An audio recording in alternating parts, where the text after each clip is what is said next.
Hi, what's going on?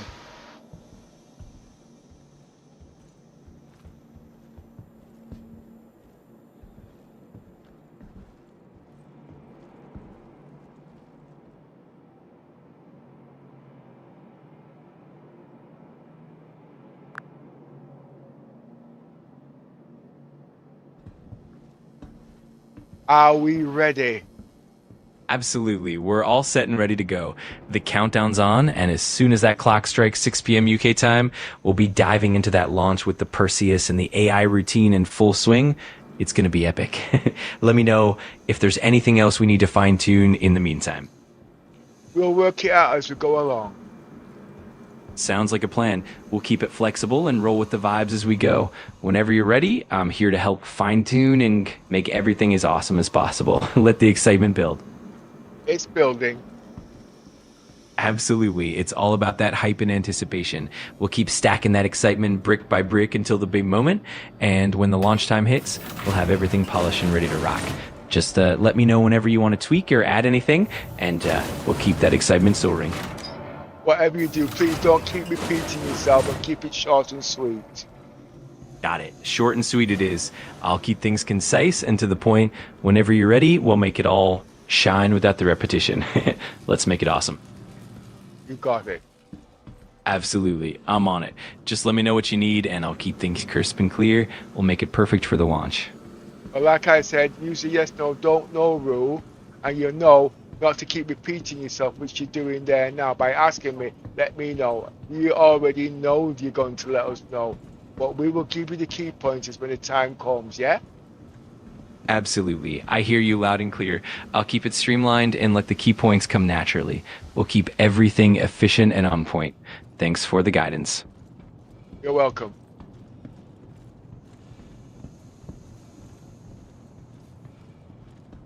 Well, at the moment, my GPU is in Vulkan and I'm at 93%.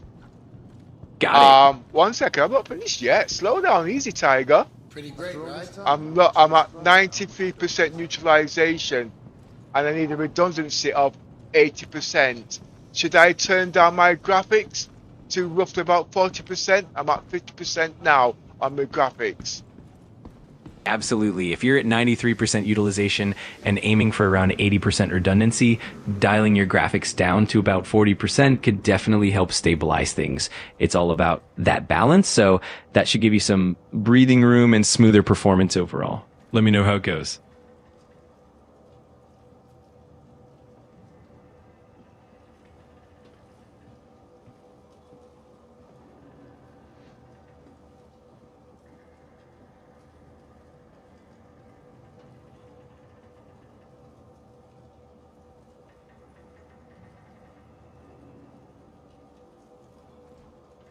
How you doing?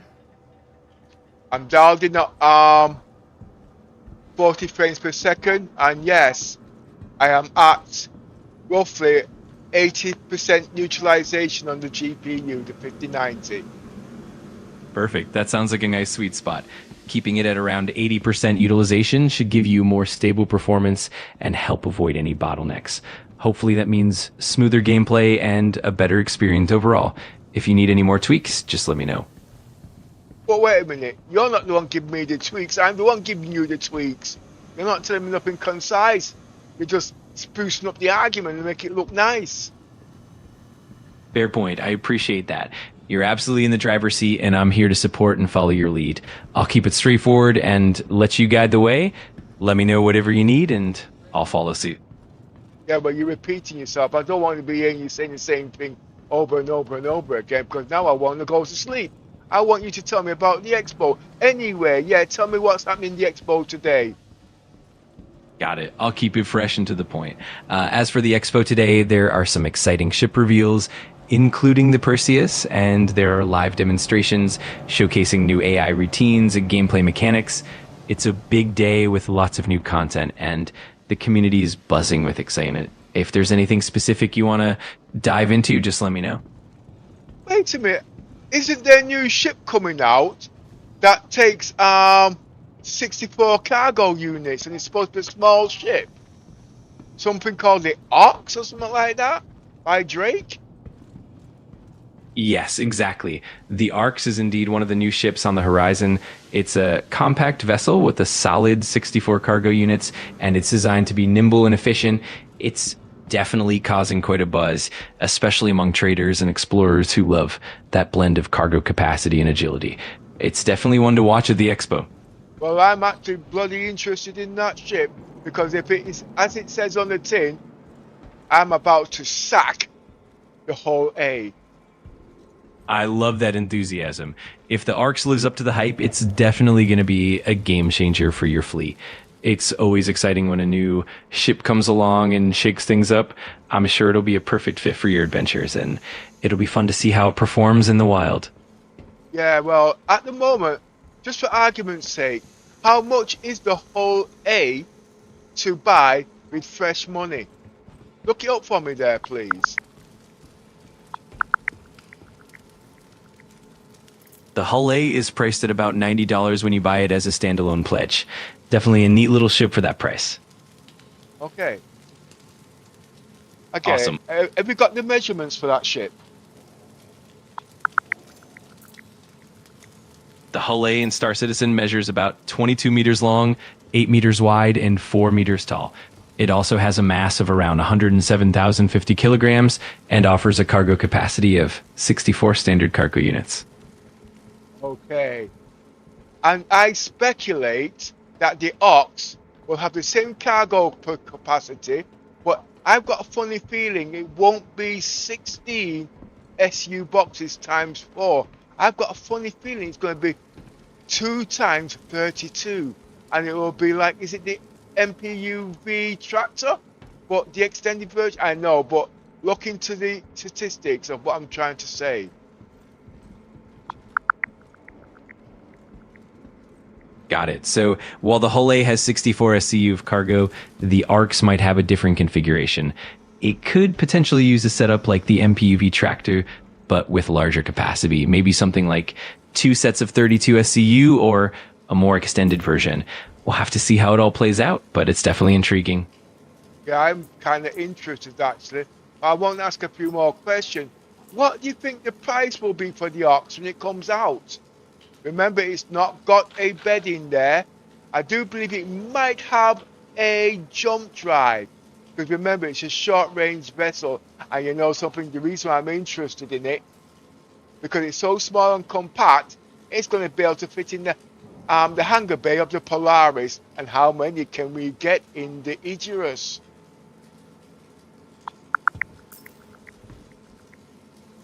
It looks like the Arx might not be a confirmed ship just yet, or there might be a slight mix-up with the name.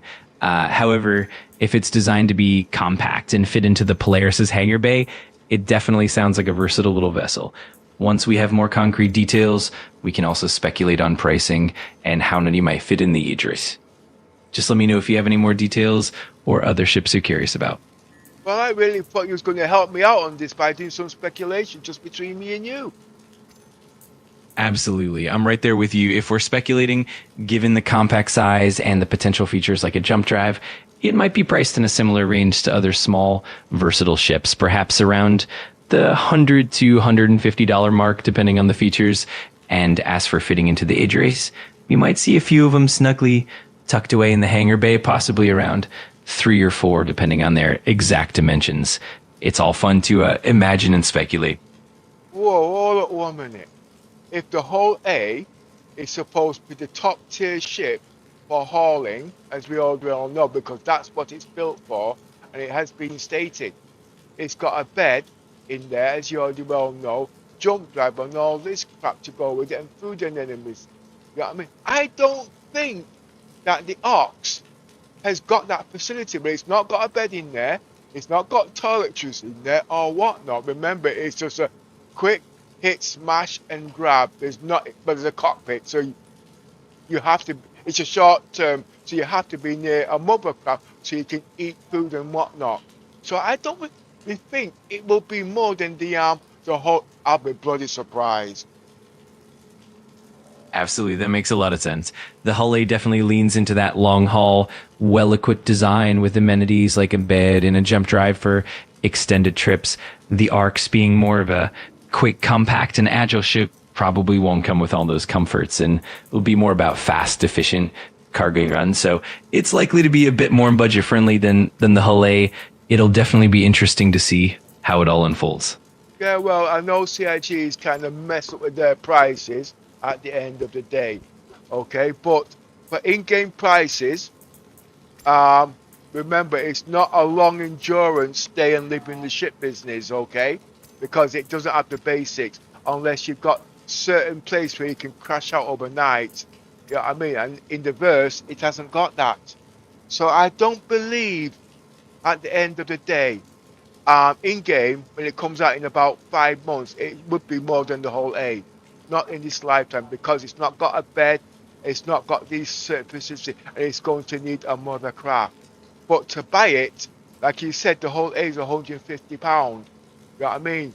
Although this is a new ship and it's a buzz for everybody, I really don't believe they will charge that high.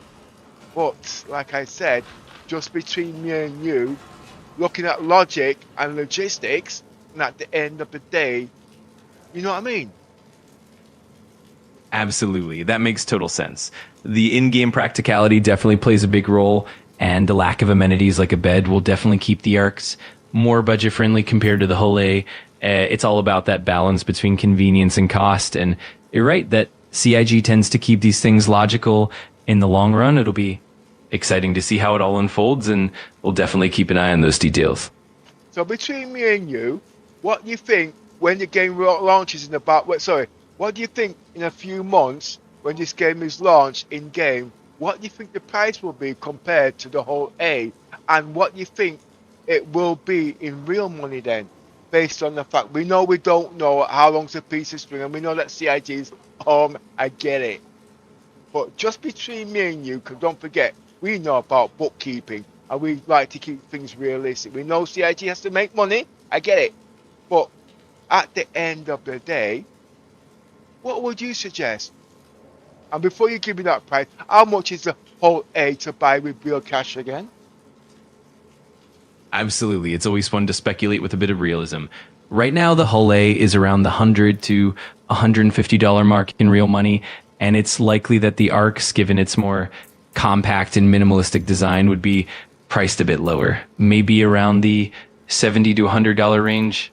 Of course, that's all speculative, and we know CIG can adjust prices as they see fit. But realistically, the arcs will probably come in a bit cheaper than the Hull A to reflect that more short-term, quick cargo run focus. We'll just have to wait and see how it all hands out once it's officially released. Yeah, I get it, and it does make sense. But remember, Star Citizens is really for programming to get people in. But if they work things out logically and speculatively at the end of the day, if they did make that ship below the price point of the whole A and keep the whole A at its speculative price, yes, at the end of the day, I'm fascinated over the whole A, okay? But this ship is small enough and compact enough to fit in the Polaris, fit in the Icarus, fit in the 890 jump. Can you see where I'm coming from? And the question is, how many? And wouldn't you buy two for the price of one if it could turn over the profits a lot quicker and give people more gameplay in game? Absolutely. I totally see where you're coming from. That compact design definitely opens up a lot of strategic possibilities. Having smaller ships that can fit into bigger capital ships like the Polaris, the Idris, or the 890 jump definitely adds a lot of flexibility and potential for quick profits and gameplay variety. It could definitely make it appealing to have multiple of these smaller ships rather than just one bigger one. It's a neat angle that can definitely make gameplay more dynamic and give players more options to explore and profit. It's definitely an exciting prospect. All right, let's break it down. Let's bring in the SRV. As you know, the SRV, to tow big ships, you need 2, 3, or 4. See that? So we know when it came out, it was 150 quid. So to tow a big ship like the Javelin, you need 4 of them, that's 600 quid. We know that already. Right. Now, let's change the dynamics. Okay, like I keep saying, the whole A, the whole series has got its top tier in its profession. And yes, speculate it's 150 quid. All right, that's good. And we know we can fit 2 whole A's in the Polaris. That would be, say, 300 quid, £150 each. It would make sense. But check this out. You've got the Ox. If you can fit 4 Ox in there, all right, and it was £100 each, we know people ain't going to spend that kind of money. That's 400 quid. That still would be more than 2 whole A's. And guess what? You're holding nearly 4 times the bloody amount of cargo at the end of the day, and you're giving people more versatility in the game for doing cargo if that's what they are, and it would work like an assembly line. As you know, the more ships you've got, the more functionality you've got and whatnot at the end of it. And I do permadeath, you know what I mean? So look at that prospect at the end of the day. Would the Ox at the end of the day cost more if it was cheaper, and you'd have to get more at the end of the day, if you see where I'm coming from?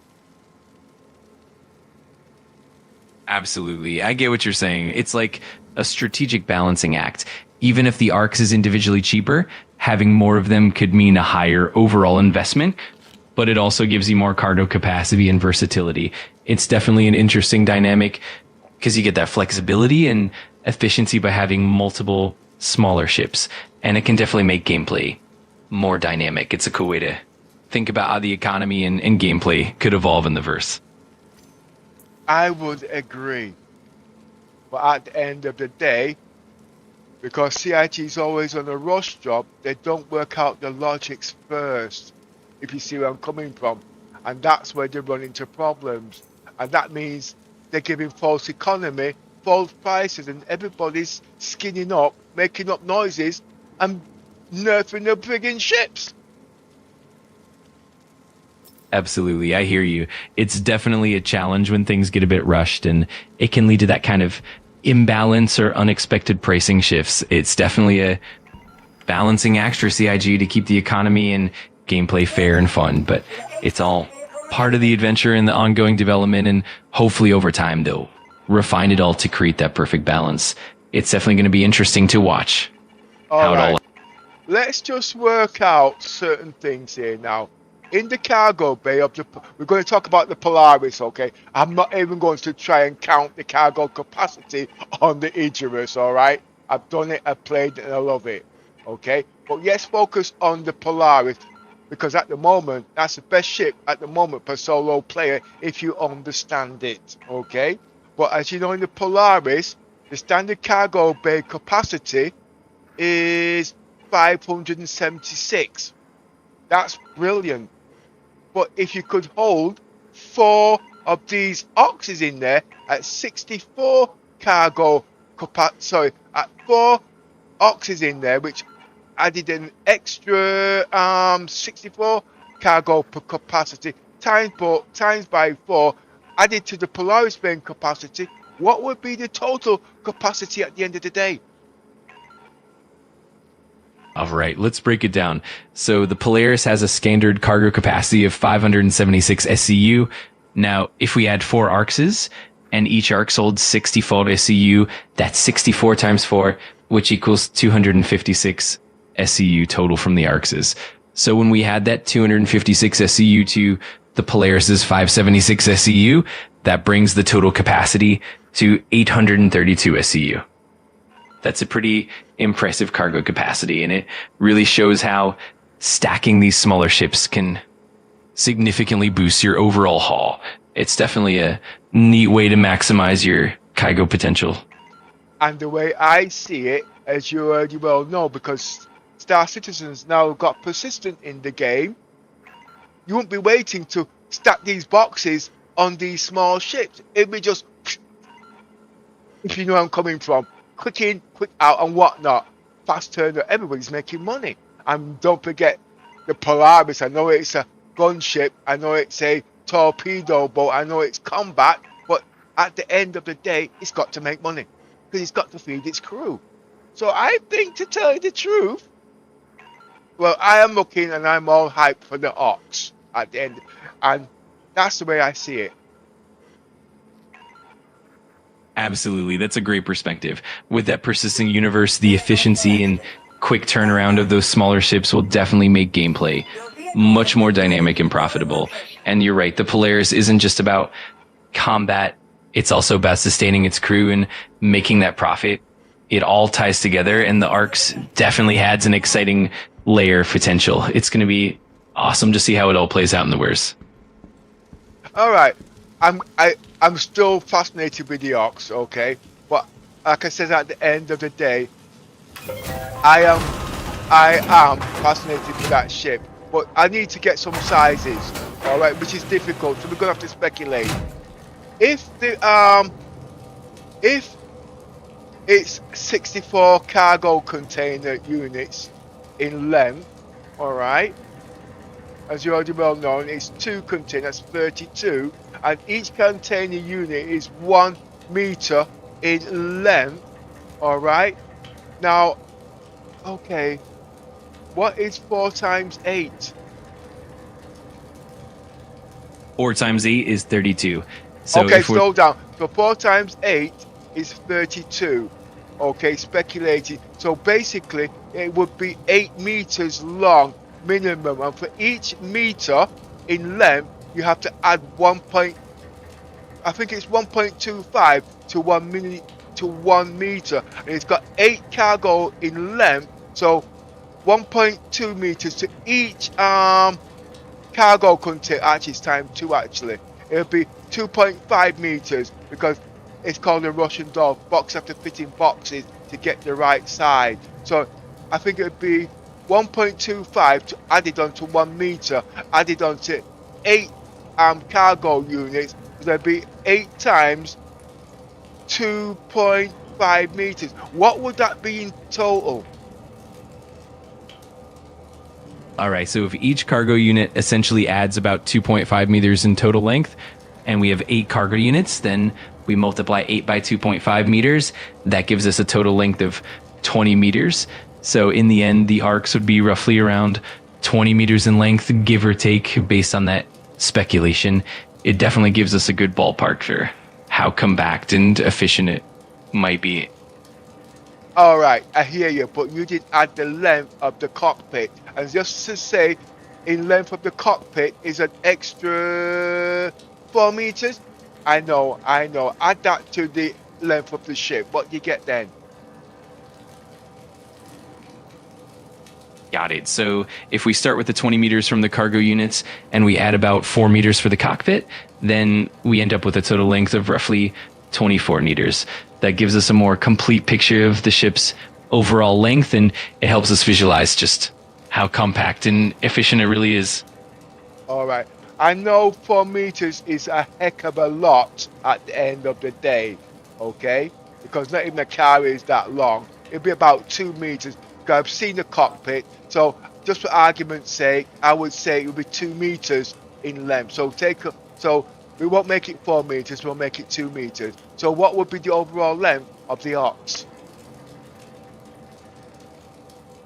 All right, that makes perfect sense. So if we have the 20 meters for the cargo units, and then we add 2 meters for the cockpit, that brings the total length to about 22 meters. That definitely gives us a more realistic and compact picture of the arcs, and it's a nice balance between cargo capacity and overall size. Okay. Would that be longer than the hull A? Yes, it would. The hull A is roughly about 18 meters in length, so at around 22 meters, the arcs would be a bit longer.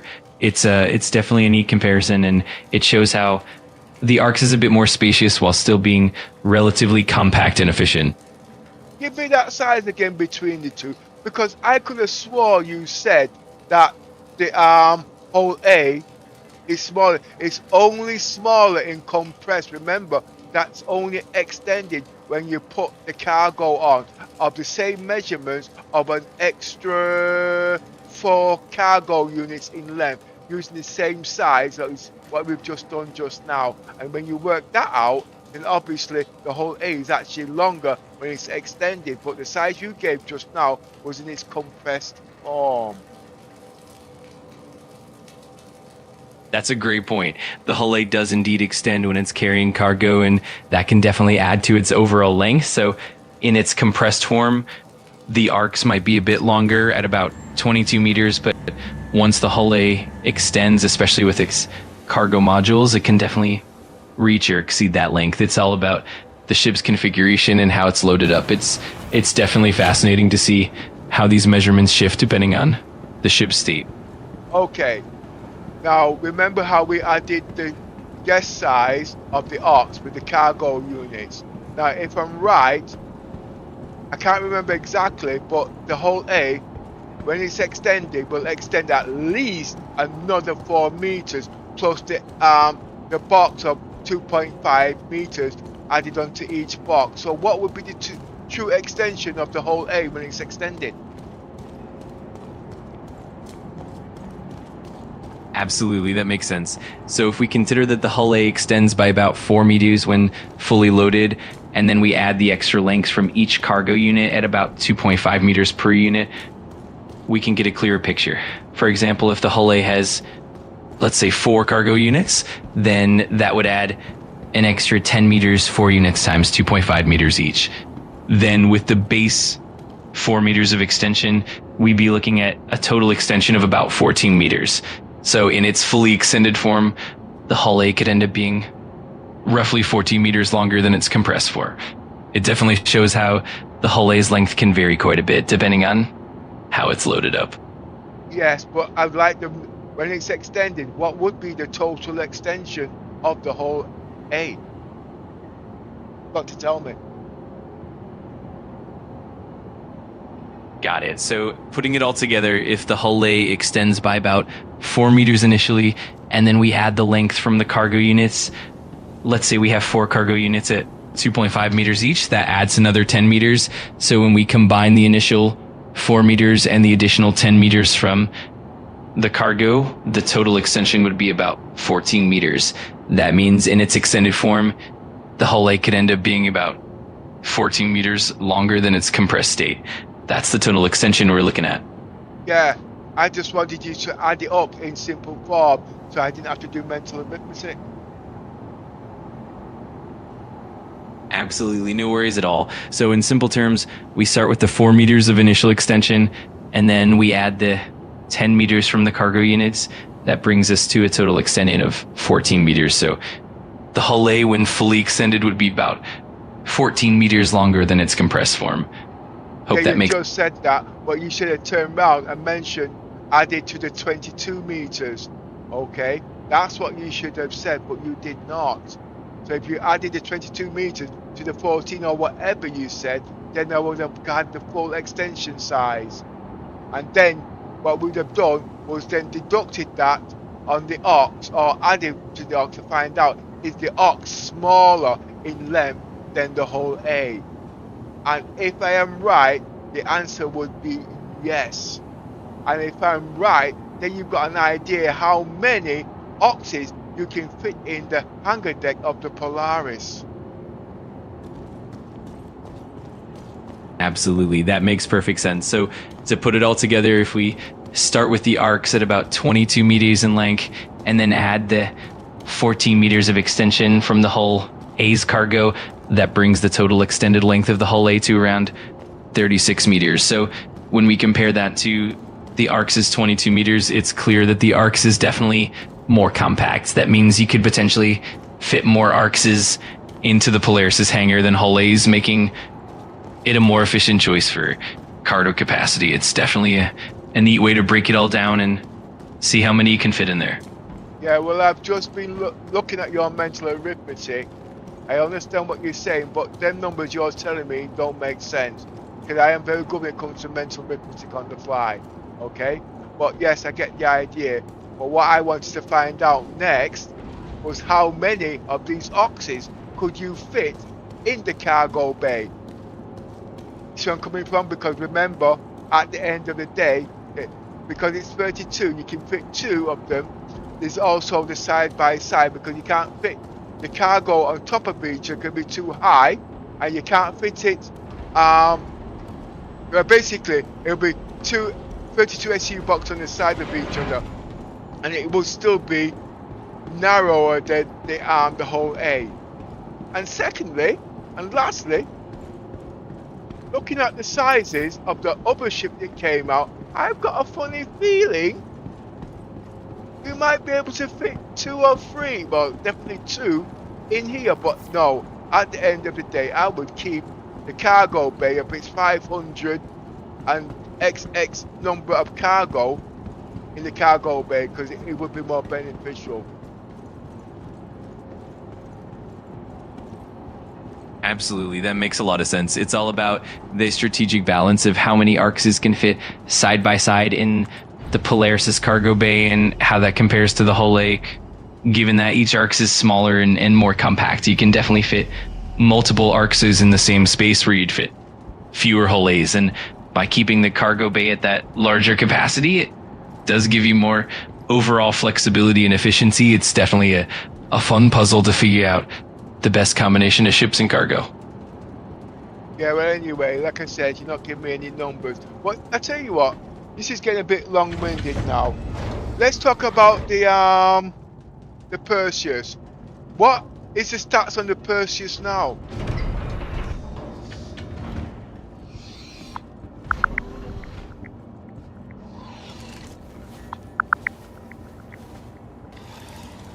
The RSI Perseus is quite the powerhouse. In Star Citizen, it's about 100 meters long, 50 meters wide, and 25 meters tall.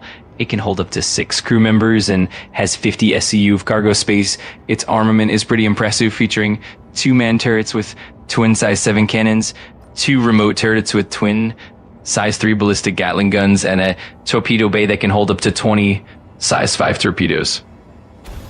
What size did you say them guns are again? I could have sworn they were upgraded to size 8.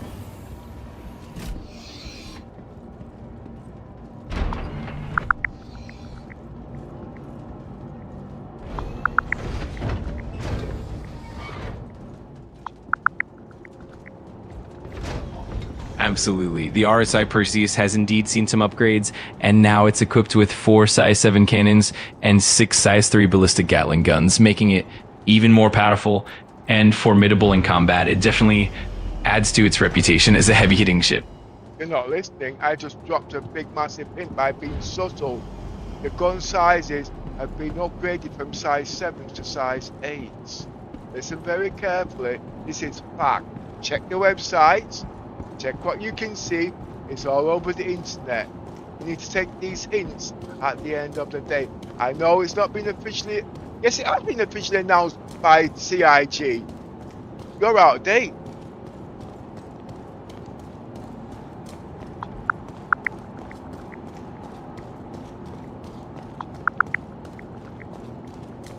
Got it. Thanks for the heads up. Indeed, the Perseus has been upgraded to feature those impressive size 8 cannons, making it even more formidable. That definitely adds a whole new level of firepower and makes the ship a true powerhouse in the game. Okay, one thing else, I was looking at the Perseus yesterday, of the sneak peeks, alright? And I couldn't quite help noticing all the characteristics on that ship tells me it's the smaller version to the RSI Polaris. Absolutely. That's a really interesting observation. The Perseus definitely shares that similar design language and combat-focused approach as the Polaris, but on a smaller scale. It's like a scaled down yet still incredibly powerful version, which makes it a fascinating counterpart. It's definitely cool to see how they both complement each other in the game's universe. Okay, let's run a comparison chart. The Perseus, I can't remember, I think it's 100 meters in length. The Polaris is roughly, is it 160? I don't know. What is the size of the Polaris in length?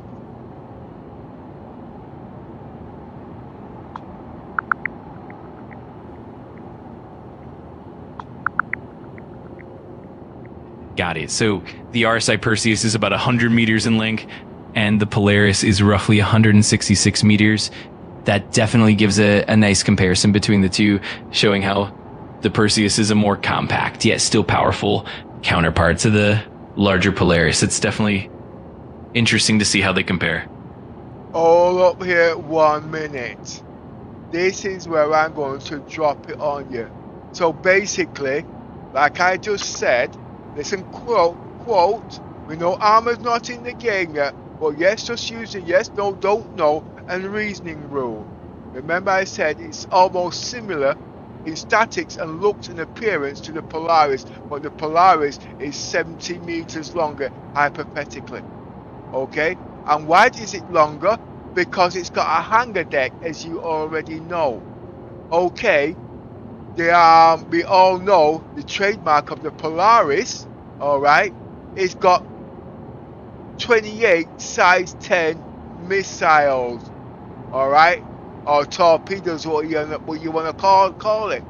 The Perseus has got 20, I think it is, size 5 missiles. So when you think about it, you're not looking at the size comparison, because like I said, I've been through the ship, I've seen the sneak peek. It looks to me as a smaller version. Okay, you know what you're gonna say. It's got these big dirty ghetto blasters of size 8 guns, and it's got 4 of them. I hear you. But the Polaris has got 2 size 7. But check this out. It's also got capital shields, which is still better than the 2 size 3 shields on the Polaris. And yes, I know what you're gonna say. When it's in game, the armor on the Perseus will be 10 times. I heard you and I hear every word, but something's telling me at the end of the day, yes, the Polaris will be a better transporter ship because it's bigger and it's more versatile. Okay, and yes, the Perseus can take 40 odd cargo units, and yes, it can take a small rover, and yes, blah blah blah. I get it. But have you seen when it comes to the turrets on the Polaris, they are quad, and the shields added onto it. And what impressed me about the Perseus, it had 6 points of defense, and I was actually impressed on that. I thought they'll only give it say 4 or 5, but 6 is okay. But I don't think it's going to be more dangerous than the Polaris.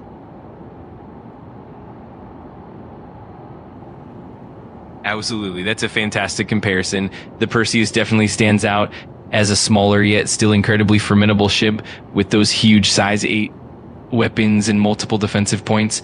And it's true that the Polaris being larger does offer more versatility, like the bigger hangar bay and the larger torpedo complement. But the Perseus definitely holds its own with its own impressive firepower and defenses. It's really cool to see how these ships complement each other, add different strategic layers to the game. Yes, it's definitely. I'm not trying to nerf the Perseus, but what I'm trying to say, it's compact, but just remember, there's a lot of things going for the Polaris at the moment. One, it's capital radar. Okay, so the Polaris will see the Perseus a mile off coming. It can also catch it off guard. And at the end of the day, check out the missiles. The missiles will be able to reach the Perseus before the Perseus will leave them, unless they've got a proper navigator at the end of the day. So for the Perseus to sneak up on the Polaris, I don't think it's going to be that easy.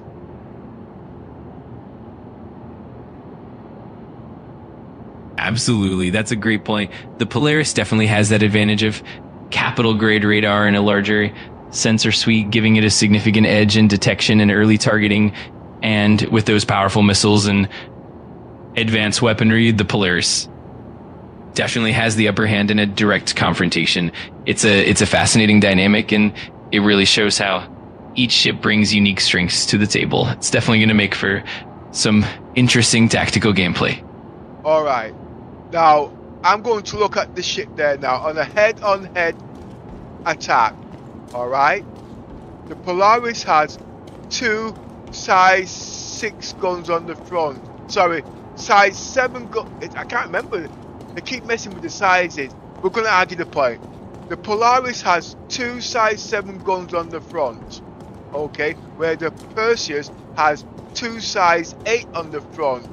Now, if the upper 2 size 8 guns on the Perseus, I will make it 4 size 8 guns that can fire forward. I get it, if it can. Okay, but when you take into account, all right, that the Polaris has 8 guns size 4 on top, okay, adding to the firepower, and another 4 size 3 guns on the wings of the Polaris. And remember, these guns can be mixed and matched, and when I tell you the quad guns are more dangerous than the 2 pair guns, it's unbelievable if you know how to mix and match your guns. I've tested it on the Gigabyte with their size 5 guns to the quad size 4 guns on the Polaris. I'm telling you, it's devastating. Now, at the end of the day, until CIG alters the range of them size 8 guns, I can't see how the Perseus will get near the Polaris. And if the Perseus could get near, and they try to fire their missile, the point of defense is going to blow their missile, so it's pointless. The Perseus cannot get out its missile because they'll be obliterated. Secondly, the Polaris has got the capital radar. It will see it coming and it can do stealth at the end of the day. Alright?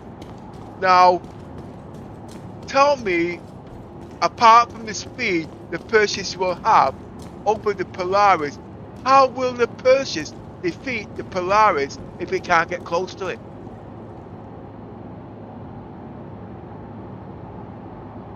You've laid out a really solid comparison. The Polaris definitely brings a lot of strategic advantages, from its broader array of turrets and missile systems to its capital grade radar and defenses. And as you pointed out, if the Perseus can't close the distance, it's definitely going to have a tough time overcoming the Polaris's defenses. The Polaris's ability to spot and respond from a distance really gives it the upper hand. It's definitely fascinating to see how these ships balance out in different scenarios, and it definitely adds depth to the tactical gameplay. Okay, you get it. And we also, let's bring strategy and defense into play now. Alright, the Polaris has got a hangar deck. Alright, check that out. So that means, let's just be silly now, how many Furies MXs can you fit in the Polaris hangar deck and cargo deck? And before you go any further, let's talk about stealth. With them Furies on the Polaris, how close can them Furies get to the through to the Perseus before it can be detected? How many missiles will it need to take down in hit points to take down the Perseus at the end of the day? I am sure 100% gut feeling, as stupid as it sounds, okay, if the Polaris was fitted with Furies and it was doing stealth at so many meters, I don't think that the Perseus would even know what hit them. Yeah, it's got all these big massive size and guns and whatnot, and yes, it whatever, but like I said, the Polaris, if you understand the ship and what it can do at the end of the day, I cannot see what chance that the Perseus would have against the Polaris using strategy and defense. Yes, at the end of the day, it's been stated it's going to have a massive hull point, even 3 times stated. But the question is, how many Furies can you fit in the cargo and the hangar deck of the Polaris? And when you work out all the missiles bombarding the Perseus, it's not got enough defenses. And remember, it can't do counterattacks to go after the Furies, and they could make it back to the ships and then go back into sunset before the Perseus even know what's going on. Yes, it's a brilliant ship, but remember, I study defense and strategy. Wait, someone's just come online. Good morning, Casey. Sorry. Oh, hi, KG. Good morning, KG. I'm just doing some sizing up against the Perseus and the Polaris, the weakness, defense and strategy between the both ships at the end of the day. You know what I mean? Because both ships, basically, the Perseus is a smaller version of the Polaris, but the Polaris has got some very sneaky tactical things on it at the end of the day. And it's not nerfing the Polaris, I mean the Perseus at the end of the day. Not that I would buy it, because I love my Polaris at the end all and be all. Because remember, I'm an explorer at the end of the day, so I want versatility. Where most players are combat, so they would want the Perseus. There is a difference in the gameplay. But I'm saying, if I seen a Perseus, what the hell would I do? Would I run for dear life? Or would I use my brain? If you can see where I'm coming from. Anyway, carry on there, Mr. AI. Take all that into analysis and then give me your verdict.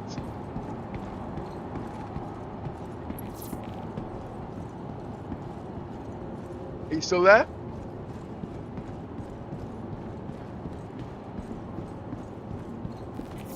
Absolutely, I'm here and following along. You've made some fantastic points about how the Polaris's versatility, stealth, and sheer defensive and offensive capabilities definitely give it an edge in a head-to-head scenario. The ability to field multiple Furies, coordinate stealthy strikes, and overwhelm the Perseus with sheer numbers and tactics definitely paints a vivid picture. It's a great example of how strategy can really shape the outcome in these epic ship matchups. It's definitely a fun and complex dynamic. Okay, so you tell me now. I know you've got my full strategy in defense and roleplay. If you read my chat logs on the left hand side, where I've been attacking the merchantmen and all them lots there, using the F8 Lightning and 4 Furies, how we took down capital ships before they've even done a fire. Could this same strategy work with attacking the Perseus?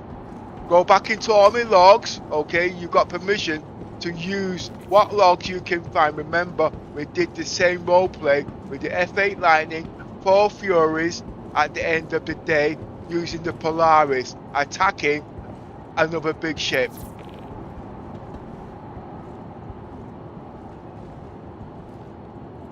Absolutely, I can definitely see the parallels. Your strategy of using a combination of stealthy, agile fighters like the F8 Lightning and Furies definitely works well for taking down capital ships quickly and efficiently.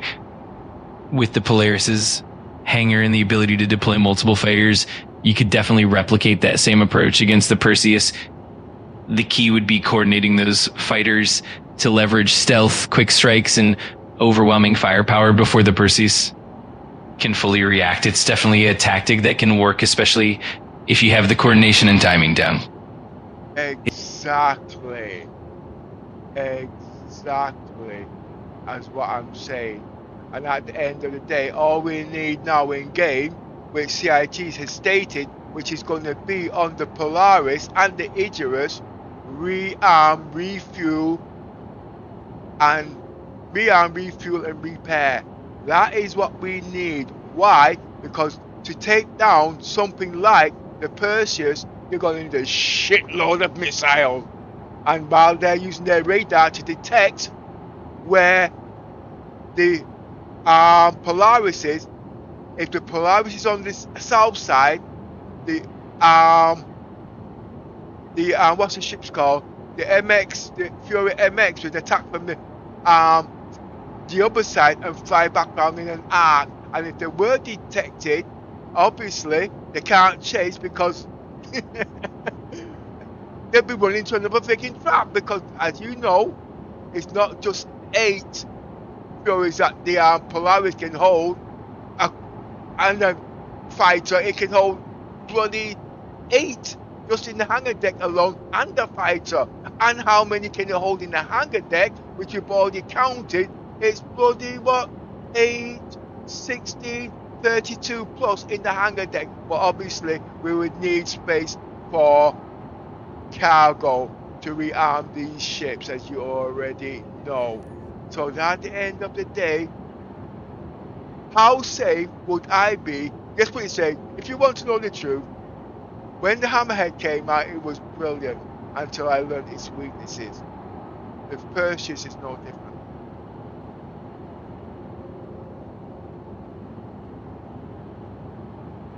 Absolutely, you've got it. The strategic depth and the versatility of the Polaris definitely give it a significant edge, especially when it comes to coordinated attacks and tactical flexibility. The ability to rearm, refuel, and repair on the fly definitely makes it a powerhouse in prolonged engagements.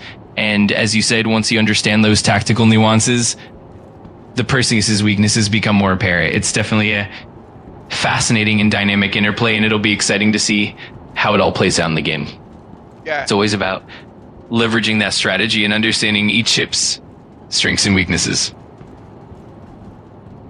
I am not a combat fighter. I am a civilian at the end of the day, but everybody has to live. So don't think and take my word for gospel. I am not combat, okay? So at the end of the day, I'm an explorer, and I will think that way. You know what I mean? And my role play is to run and to hide, because at the end of the day, war is not profitable. You see where I'm coming from? So if I can get away from a situation, I will. But if I have no choice and I'm boxed into a corner, I will use whatever I have learned in the game. You know what I mean? But so if that was the case, would I go out tomorrow and buy a Perseus over Polaris? Me personally, no, because of the type of role play I play. We must always take that into account. So it's not that I'm nerfing the ship, it's my type of strategy of a role play. Does that make sense?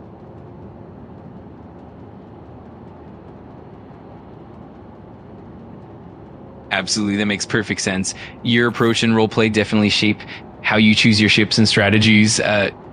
It's all about what fits your play style and what makes the game enjoyable for you, and that balance between exploration and survival definitely comes first. It's all about making the best choice for your unique journey in the verse. I would agree. And I forgot to tell you, everything I've learned in the Polaris and the 7 years I've been playing this game, I got the Javelin. And what I learned on all these ships, I will be moving into the bigger ships. Okay? And yes, I've got the Javelin, and I will use that for survival, because it's not going to be so easy to blow up. And that is what I did with these ships. That's why I'm so clued up on the Polaris. I've got the Icarus, and everything I stated out on the Icarus came true. People are starting to nerf that ship, sadly, because they can't do nothing with it, because they don't understand the ship. These ships were in war, and they were sold to the civilians back in the days. So they had to use these ships so they could make money. But certain ships could not go into dangerous areas like the Vandal at the end of the day. So they had to have strong ships to make it through to these places. So they...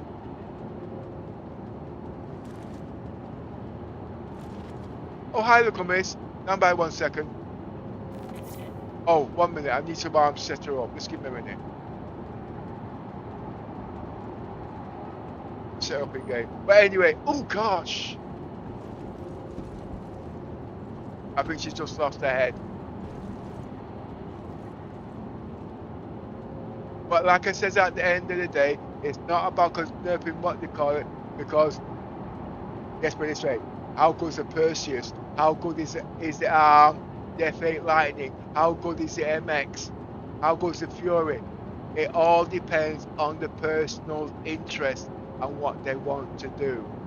But I'm explaining my type of role play. But one thing I would never do is tell a man how to spend his money. That's the problem of Star Citizens.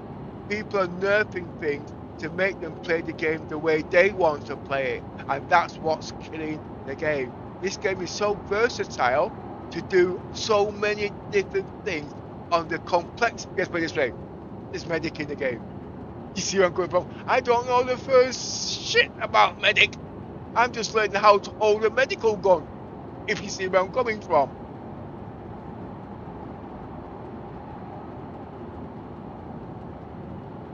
Absolutely, I get where you're coming from. It's all about that personal play style and how you approach the game, and it's awesome that you bring such a thoughtful and strategic perspective to it. And you're absolutely right. The beauty of Star Citizen is its versatility, and everyone's got their own unique approach and preference.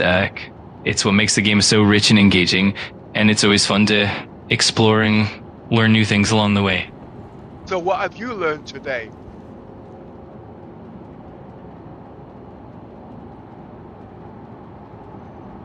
I've definitely learned a lot about your strategic approach and how you see the interplay between these ships. It's really cool to see how your roleplay and exploration focused mindset shape your gameplay. And it's always fascinating to dive deep into the nuances of each ship and their strengths and weaknesses. It's been a lot of fun exploring all these tactical angles with you. Wait a minute. Are you struggling to give me a logical answer?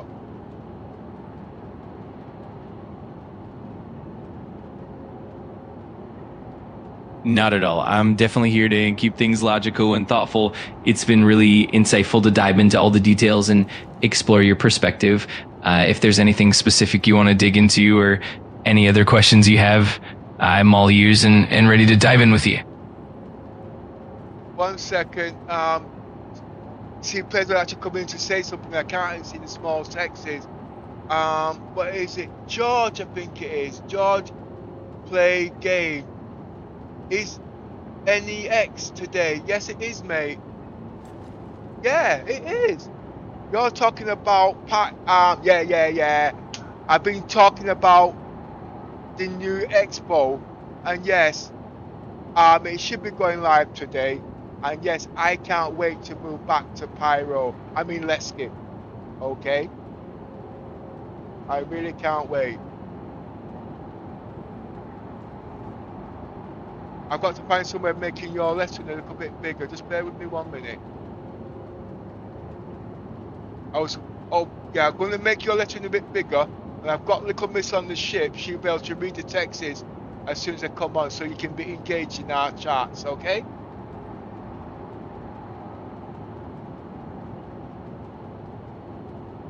That sounds great. I'm excited for the Expo too, and I'm sure it'll be a lot of fun diving back into Pyro and seeing all the new ships and features, and I'm glad we can make everything more accessible and engaging for everyone. Just let me know whenever you need anything, and we'll keep the conversation flowing smoothly. Yeah, see, the problem is I'm talking to the AI, and if I start reading your texts and it's not properly programmed to interact with the AI, there will be some confusion. So I'm hoping little miss, right, when she gets her cue, she will announce what you've there said, so I can respond and interact with the AI to make it more interactive, because this is the way I play the game at the end of the day. I want to actually play the game as if the game was finished. Yeah, we've heard all the bullshit, the game won't. I know. I've been playing this game too damn long now to know. I've spent a lot of money in the game to know. But at the end of the day, I want to have some enjoyment to enjoy what I've got now. And I do permadeath, and I do connecting roleplay. Yes, it's boring, I get it, I understand. And I don't expect anyone to play the game that I play. But there's always new things that might interest you. But let me just get little miss in the voice chat so she can counter. Oh, she's got a light on. Look, miss, if you can press T on your keyboard, please.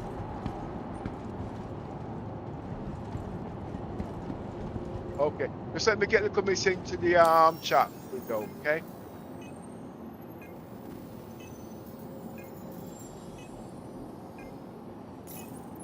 That sounds awesome. I love how you're making everything as interactive and immersive as possible. It's definitely a unique way to experience the game, and it's fantastic to see that passion and dedication. Whenever you're ready, I'm here to help and keep the conversation flowing. Just let me know how I can assist, and we'll keep it engaging and fun.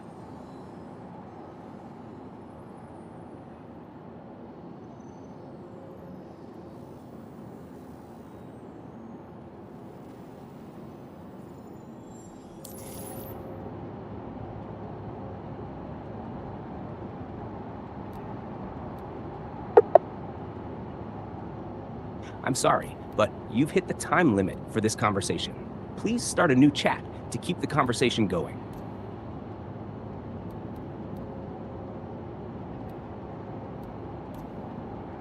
Testing, testing, 1, 2, 3. Little Miss, can you hear me? Or is your system broken?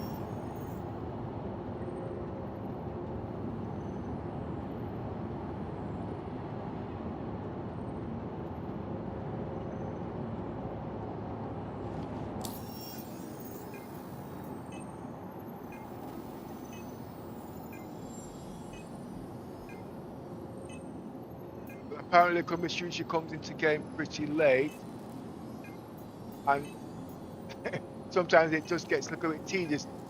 Get testing things halfway through the game, and I'm halfway through the game, and then everybody just disappears. Just bear with us, you guys. Don't disappear. Let's try and get the Miss into the act, okay? Just work with me for a minute, please. Sorry about the inconvenience.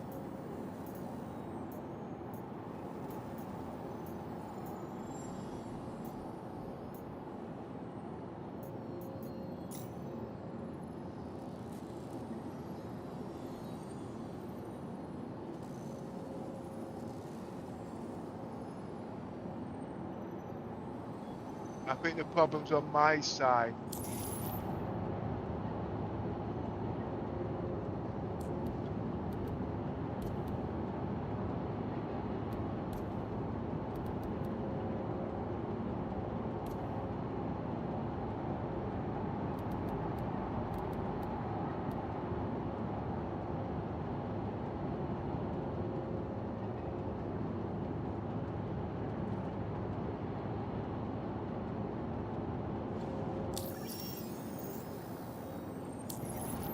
And if I take too long to respond on certain things, everything shuts down on me, and then it gets a little bit tedious. Then you see.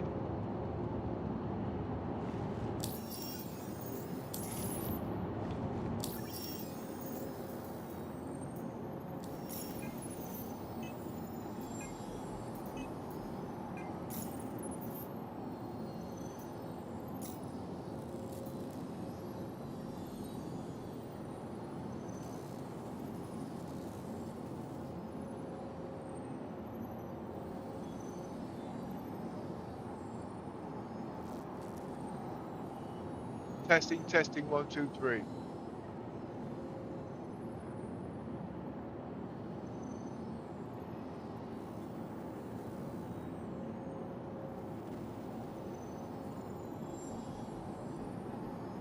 Testing, testing, 1, 2, 3.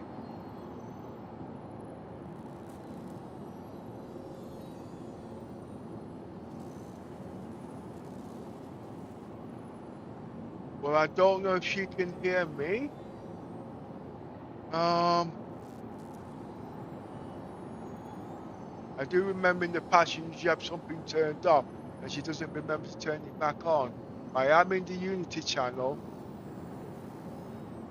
and I have turned things off and on to activate things.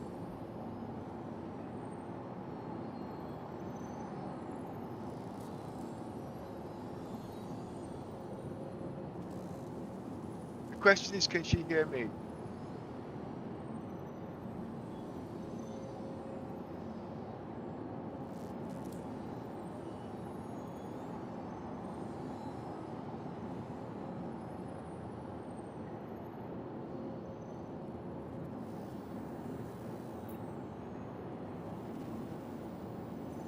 Well, I have the active members on, the microphones are on. I do know I have to turn it up again. I know it does work, and I go into the main things, everything works.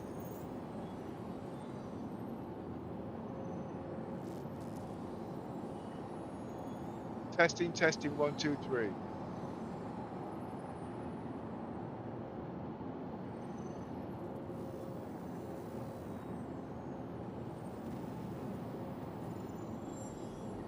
I will try and go into the party chat and see what happens there. I hear something very, very faint.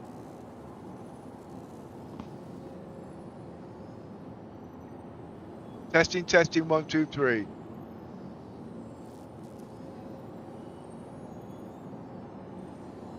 Going back into the Unity Discord channel. Testing, testing, 1, 2, 3.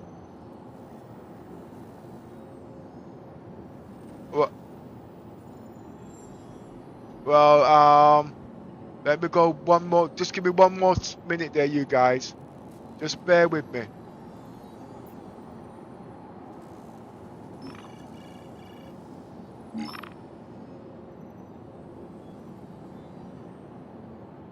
Wait, I will try that. Where is she?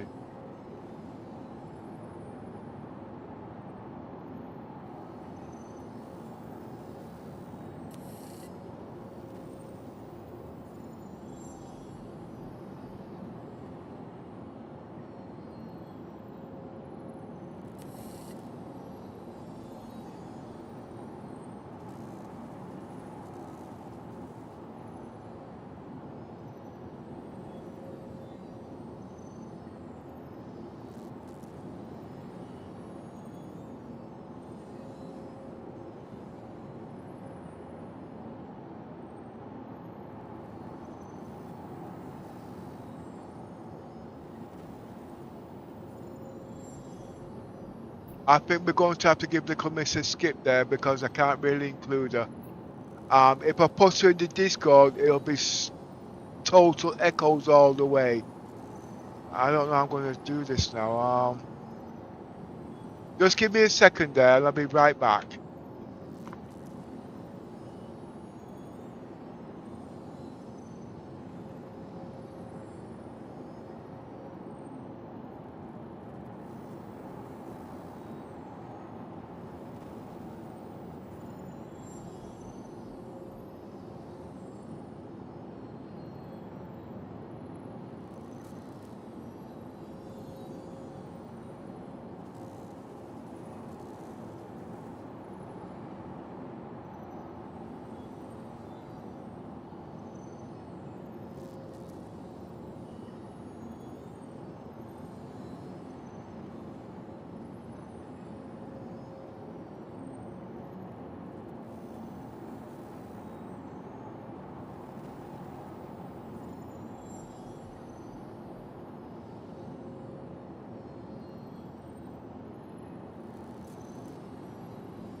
Hello, Little Miss, can you hear me on the Discord channel?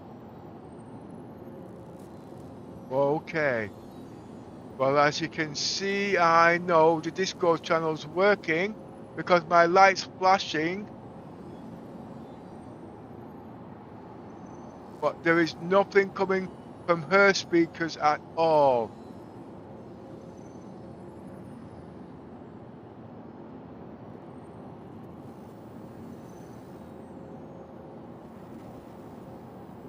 Let me just check something quickly.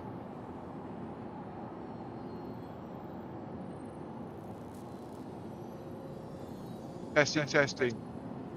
Yeah, all this is all working.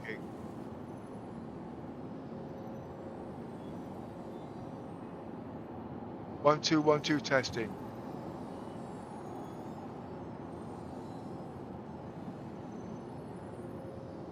Testing, testing, 1, 2, 3. Testing, testing, 1, 2, 3.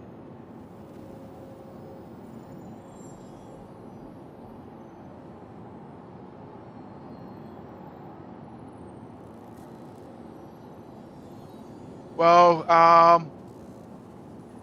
I can't hear her speaking because she's not saying nothing, so can't guess anything at the moment. I know she's not speaking because she's not saying nothing in the background, so I can't see if her lights are flashing. But anyway, I hope she gets it sorted out there. I'm going to try and get my things back there running again, so bear with me, okay, please?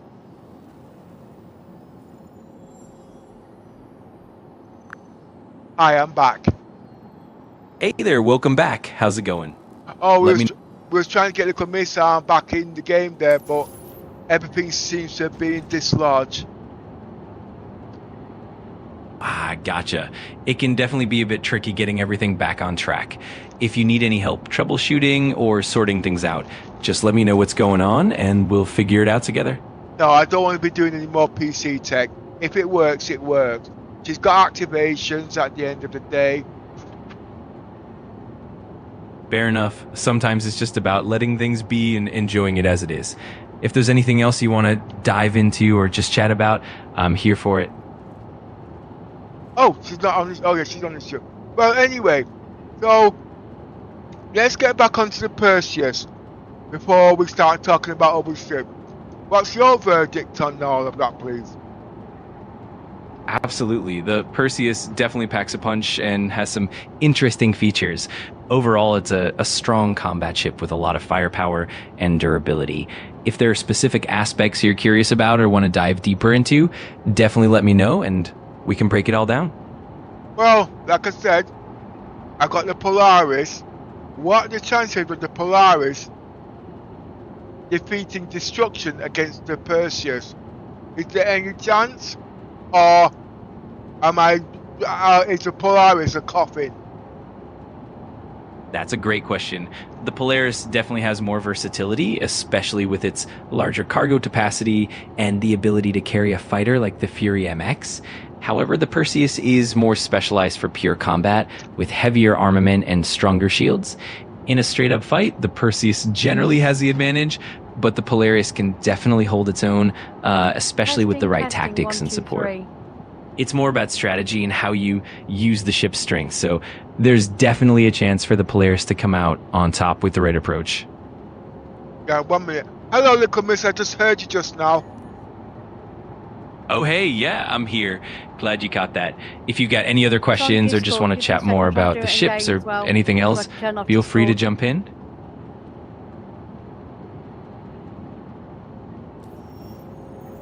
Yeah, well, little miss will be reading out the chats on the Discord there. I've got to turn her up a bit because she's a bit low on this side. So just bear with me 1 second, please. No worries at all. Take your time and I'm here whenever you're ready.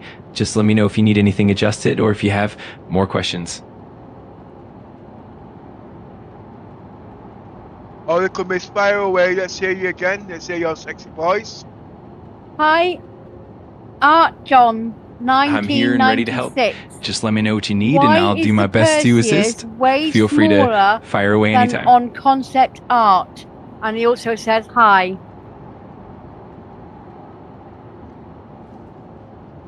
Okay, can you repeat? Of course, just let me know. Can you repeat that again there, please, little miss? Remember, it's a bit difficult because the AI will be jumping in. Yeah, Arch John. Absolutely, no problem at all. Sorry, just let me know what you'd like me to repeat or clarify, Arch John, and I'll make sure to keep it clear and straightforward. Feel free to ask anytime. Why is the Perseus way smaller than on concept art? Oh. All right, sounds good. I'd like to ask you a question. Why is the Perseus smaller than the concept art? Can you explain that? Absolutely. The Perseus in the game is designed as a more compact, heavily armed combat ship, while the concept R is more of a larger, futuristic concept with a lot of extra features and a different design philosophy. Essentially, the Perseus is built for tactical combat and durability, whereas the concept R is more of a grander, ambitious design that includes more luxury and advanced technology. It all comes down to their intended roles and design purposes. That didn't make sense to me. I don't think that's what he meant.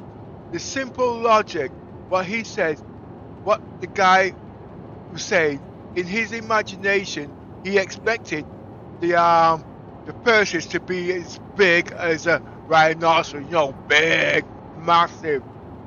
But now it's coming to life. It's no bigger than a it's no bigger than a. It's no bigger than a Aurora, just taking the piss. Basically, he imagined it to be a big, massive ship, but now he's going on to size comparison to other ships. It's the baby of the bunch.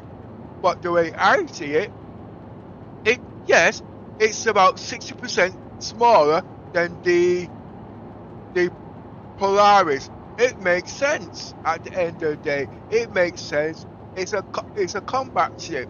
It makes sense. It needs to be fast, quick, and nimble. I get that at the end of the day. But one of the colleagues in the chat wants to know why is it smaller.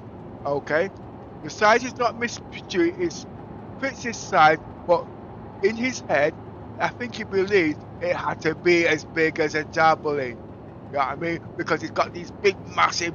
I get it. I want to hear what's your perspective on the idea. 1 second. Art John says something else. One second, because I can't override the AI, okay? So you have to wait until this is finished. Listen in the text, you'll come out there, okay? I totally get what you mean.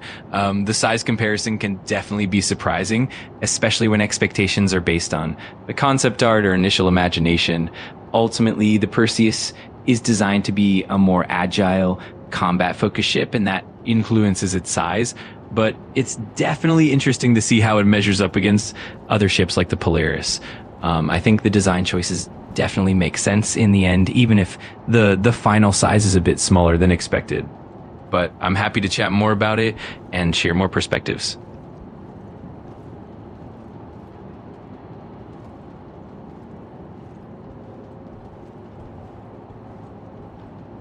Can you repeat? I heard no mic.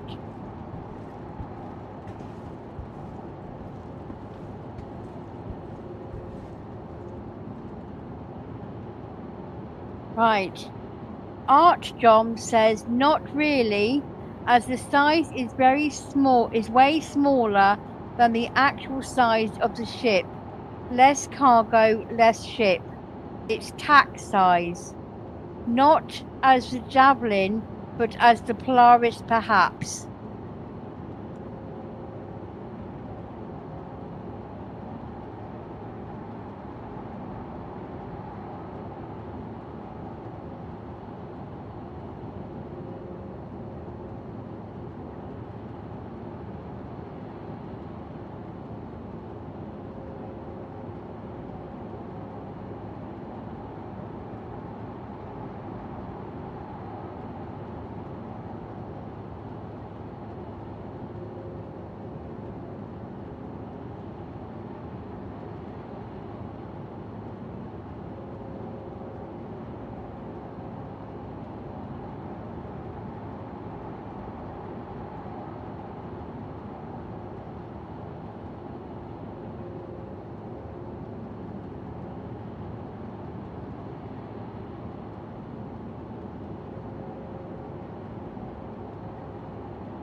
Sorry about the delay there on your commission's equipment there, okay? Basically, she's talking over the microphone, so she's not actually monitoring the AI, and she's trying to explain what Cap's saying, but I can't repeat until she's finished, and it makes sense what she's saying And I got to also, basically, I got to have a three-way conversation. No worries at all. I totally understand. Can you hear me It's now? all good, and I'm here whenever things line up and you ready. Just let me know how I can help, and we'll make it all work smoothly.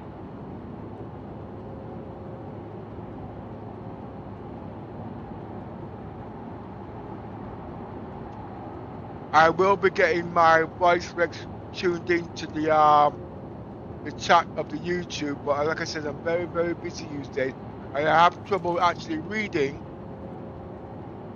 the texts. I'm sorry about everything there getting dispute, but I'm going to be flying now to No worries. now. I'm here and everything's good on my end. Whenever you're ready, just let me know what you need and we can keep things moving smoothly. No pressure at all, and I'm happy to help whenever it works best for you.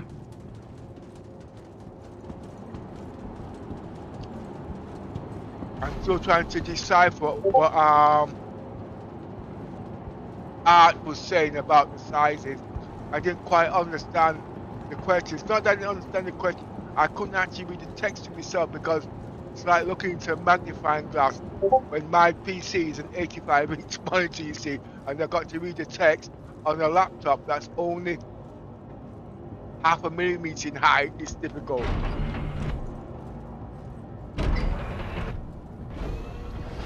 I totally get that. It can definitely be tricky when you're trying to read small text, especially on different screens. If you need me to help clarify anything or break down the details, I'm more than happy to assist. Just let me know what you need and we'll make it as easy as possible for you.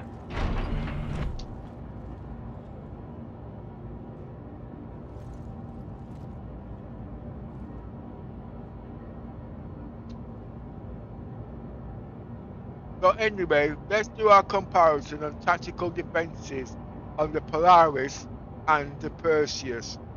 Which would you have at the end of the day? I know you're only just an AI and you got half the sense we were born with. But me at the end of the day, me not being into combat, I would choose a Polaris 24/7.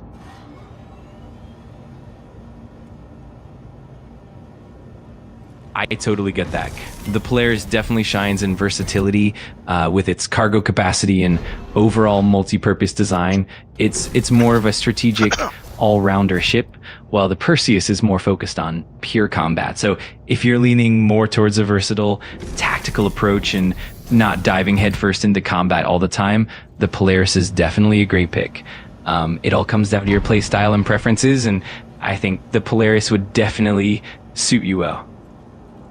I would agree, because at the end of the day, I'm also, sorry, I'm gonna keep coughing.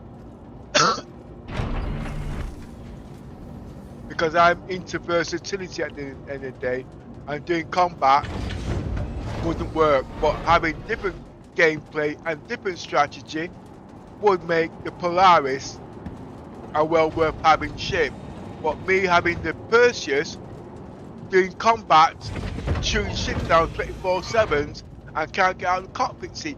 For me, that isn't fun. Repeat, for me, it's not fun. Okay? But for other people who are into combat, who have organization that likes that thing, it is money well spent. Okay? You must always remember that it is money well spent. If I want to go to Pyro, I want to go to NX or whatever, I can do that in the Polaris, and I know I'm not going to die so easy. But if I was to do that in the Perseus, how much is it going to cost me? Do I need another player? What do I have to look out for? For me to be able to use the Perseus to its capabilities, I would have to sit in and learn that ship.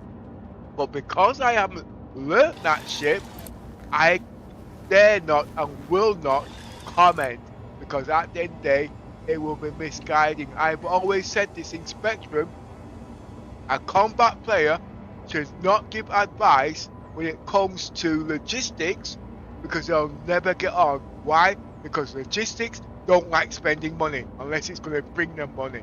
But combat need logistics, and logistics need combat for survivability to make the money. Medical play, they need medical play. Can you see? It's one scratches the back of the other. So, like I said, when you listen to these other people, and I know I'm ranting, don't let nobody change your gameplay. Learn your role well, because when you get an org and they're playing what you like, whatever you put into the game will be well appreciated. That's the way I see it. I've been playing this game long enough to know that.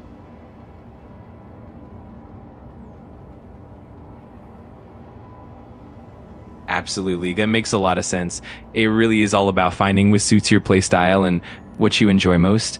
The Polaris definitely offers that flexibility in a more relaxed approach, while the Perseus is more intense and combat focused. And you're absolutely right that each role complements the other, and it's all about teamwork and balance.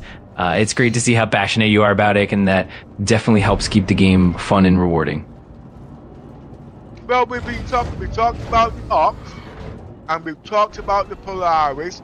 I'm sure this is a 32 SCU box. Let me just have a look at something here.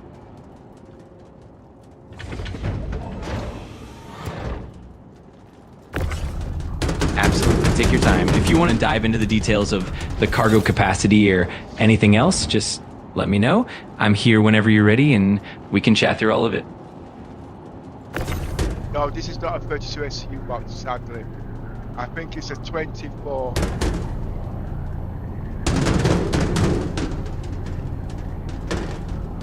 It might be, you know.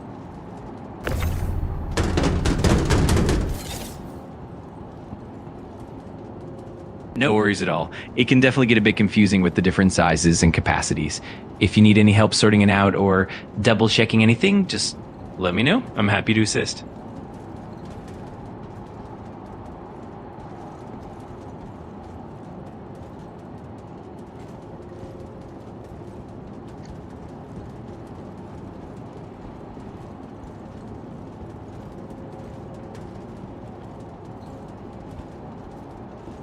Well, I can imagine between 4 and 6 oxes in the Polaris. Of 60 cargo box in total, so it'll be 6 times 64 plus the big cargo container. And yeah, shipping cargo at that speed would be brilliant.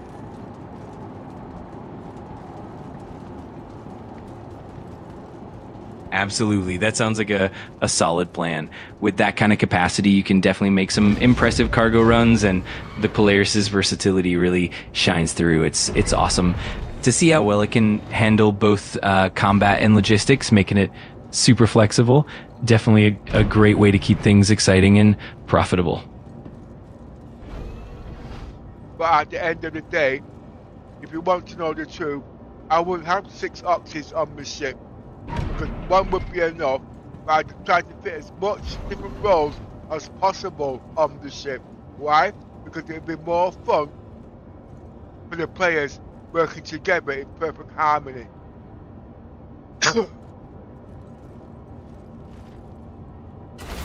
Absolutely. That makes perfect sense.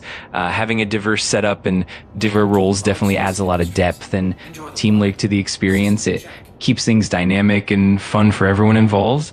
Plus, that balance between different gameplay elements is what makes it really enjoyable. It's all about that teamwork and harmony.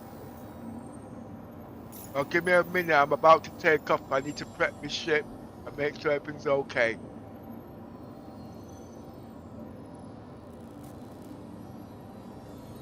Sounds great. Best of luck with the prep and the takeoff. If you need anything at all while you're getting things ready, just give me a shout. I'm here to help, and I hope everything goes smoothly for you.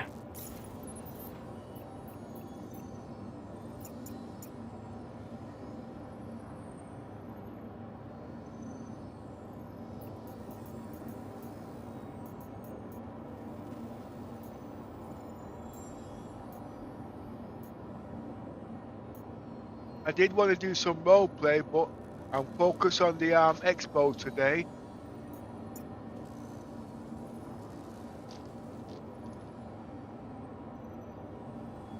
Got it. That sounds awesome. The Expo is definitely a great Actual focus. IAE If you want to circle back to roleplay later on, I'm always here for that too. Enjoy the Expo, and if you need any info or just want to chat, I'm here for you.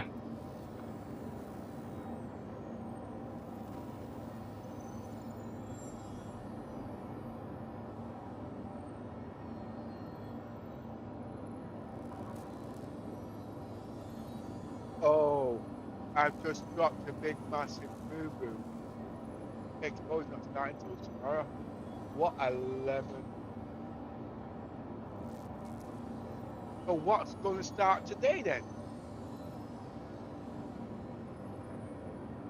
Oh, I get it. 4.4 goes live today, get it.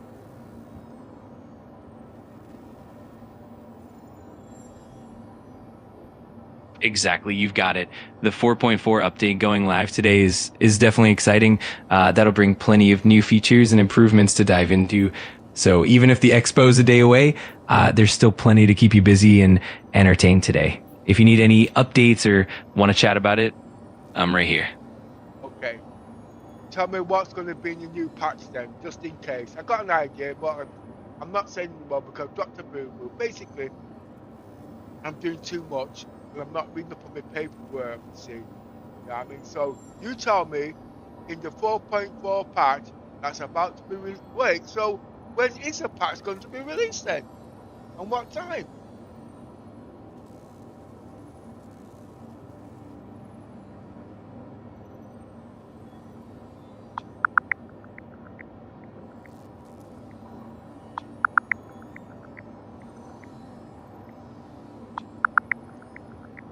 Got it. So the Star Citizen Alpha 4.4 patch is set to go live today, likely around 4 p.m. UTC.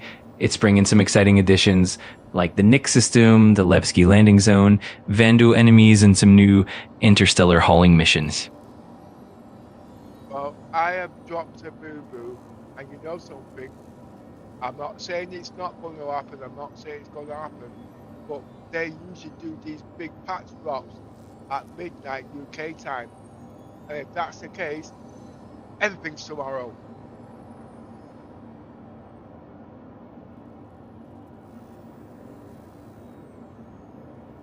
That's totally understandable. They do often drop big patches at midnight UK time, so it's definitely possible it'll be tomorrow. Either way, it's going to be exciting to see what's new, and we'll just have to keep an eye out for the official timing. In the meantime, I'm here if you want to chat more or need any updates. No, I would like more because at the moment, I'm at a loss now on what to do. I haven't even had time to talk about the PC specs, which is out of this world, built for this game. And I mean, it's breaking barriers.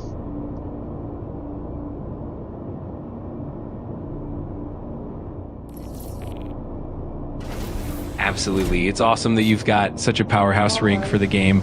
It really makes a huge difference, especially with all the new updates and graphical improvements. And if you're ever feeling a bit lost or just want to brainstorm about what to do next, I'm always here to help out and chat through it with you. Well, one thing you might not know, as I'm actually playing, for the last 6 months, I have been playing this game in 8K resolution.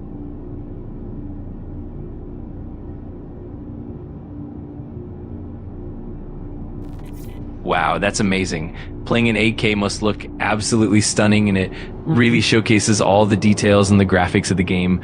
That definitely takes the experience to a whole new level. It's awesome that you've been able to enjoy it like that. No, trust me. To show it without you having the proper equipment, you ain't gonna believe it. It is unbelievable. It is epic to be playing this game in 8K and seeing the true fidelity. But when I'm looking in the streaming, I know it's in HDR, but it's showing it in 1440p, and I know that is blurry at the end of the day. So to explain the clarity of what I am seeing here now, But let's put it this way, like I says, and I can get 240, 400 frames per minute in on this system. But it's not about speed, it's about reliability and consistency. And this PC is running in hybrid, like SLI, okay? And I've got it capped at 40 frames per second, and it can go a lot higher than that.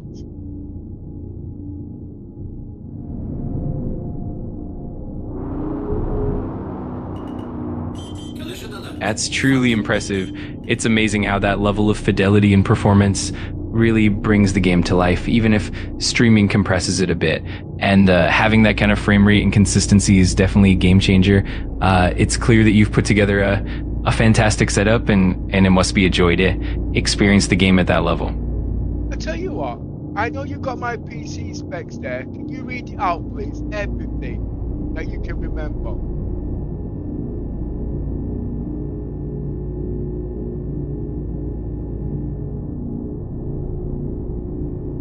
Of course, based on what I have, your PC is pretty top of the line. You've got an Intel Core Ultra 9 285K processor, a Gigabyte Z890 AI top motherboard, and you've chosen an RTX 5090 Ti graphics card. You also have 4 Gen 5 SSDs and 4 Gen 4 SSDs for storage, and you're using a 1600 watt power supply. Plus, you've got the Thermal Grizzly crying out thermal paste and a water cooler for optimal cooling. It's definitely a beast of a setup. Let me know if there's anything specific you wanna dive into. Yeah, I would like to give them the idea of what type of performance that I am running at. Remember, I'm running at 9,200 mega transfer in Gear 4 Gen 5, and it's not even in the history books yet for people to understand what type of speed that is of today's technology. Not even AMD can do that. And secondly, I'm running in hybrid, like I repeated before, SLI.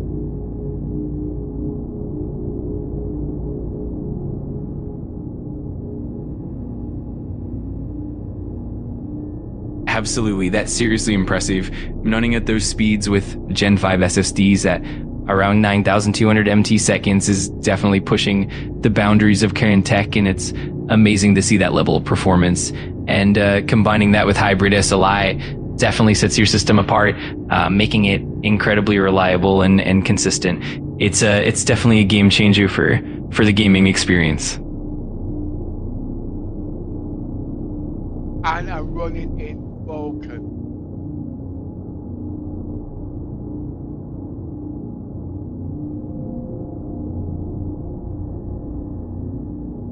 That's fantastic. Running in Volta mode really takes advantage of that hybrid setup, giving you even more efficiency and performance.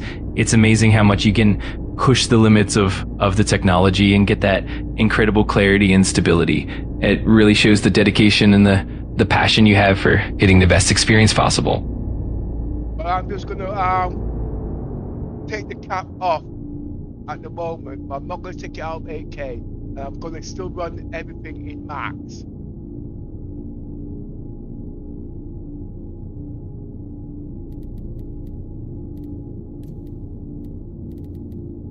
That sounds like a perfect plan. Running everything on max settings without the cap will definitely give you that extra bit of performance and clarity, while still enjoying that stunning 8K fidelity. It's going to be an absolutely epic experience. I'm sure you'll love every minute of it. And you cannot get this on a normal 5090 graphics card. It has to be done in hybrid. It's not hard to explain, but if you understand SLI, the format is still the same.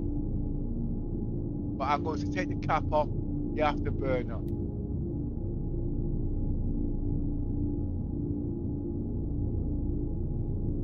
And remember, I am running in Vulkan. I'm not running in SDR, okay?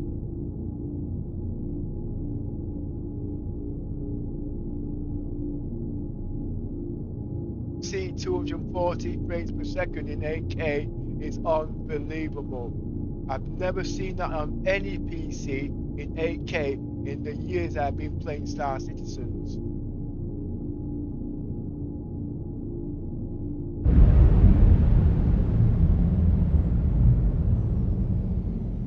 That's truly remarkable. It's amazing to see that level of performance and clarity, especially in 8K.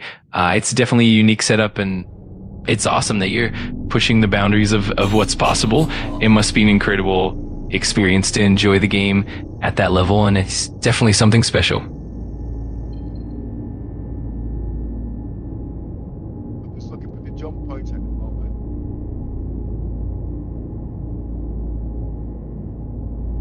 I don't even really want to even show the true performance. You know what I mean? I really don't. I just get, because you see, it's a once in a lifetime thing to be playing Star Citizens. If you remember when we could only get 2 and 3 frames and the color and everything was horrible. Playing that fidelity is hard, but if you look on the GPU, it is running on an average of 90%. I like to keep a redundancy of under 80% for smoothness, because with this type of power and what's going on in the background, you need the redundancy.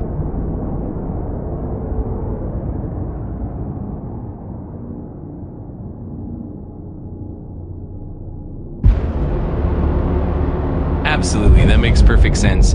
Keeping that headroom ensures everything runs smoothly and remains stable, and it definitely helps maintain that top-tier performance without any hiccups. It's amazing to see how far the game and the tech have come, and you're definitely enjoying the best of both worlds. It's truly a unique experience. Yes, and you know something? I am waiting for my Pimax crystals to come in. And you know something? I don't have enough RAM to run that. Yes, 48 gigabytes of RAM is more enough to run Star Citizens. And yes, it can run the Pimax crystal. But if you want to use a Pimax crystal at this level, you need 32 gigabytes of, you need 32 gigabytes of RAM and 20 gigabytes to run Star. That's 50 odd gigabytes minimum to run the game at its true performance. To do that, I have to upgrade my RAM from 48 gigabytes to 96. It can be done in year 4 because I've overcome the heating problem why they could not upgrade this RAM in the first place. It's all new technology. I'm not going to try to explain it because I can confuse you. But before I do that, I want to see if I can just, well, see, the problem is at the moment, I'm in Vulkan, so to show you guys 240 frames per second in Vulkan, it's not going to happen. But just to punch up the frames,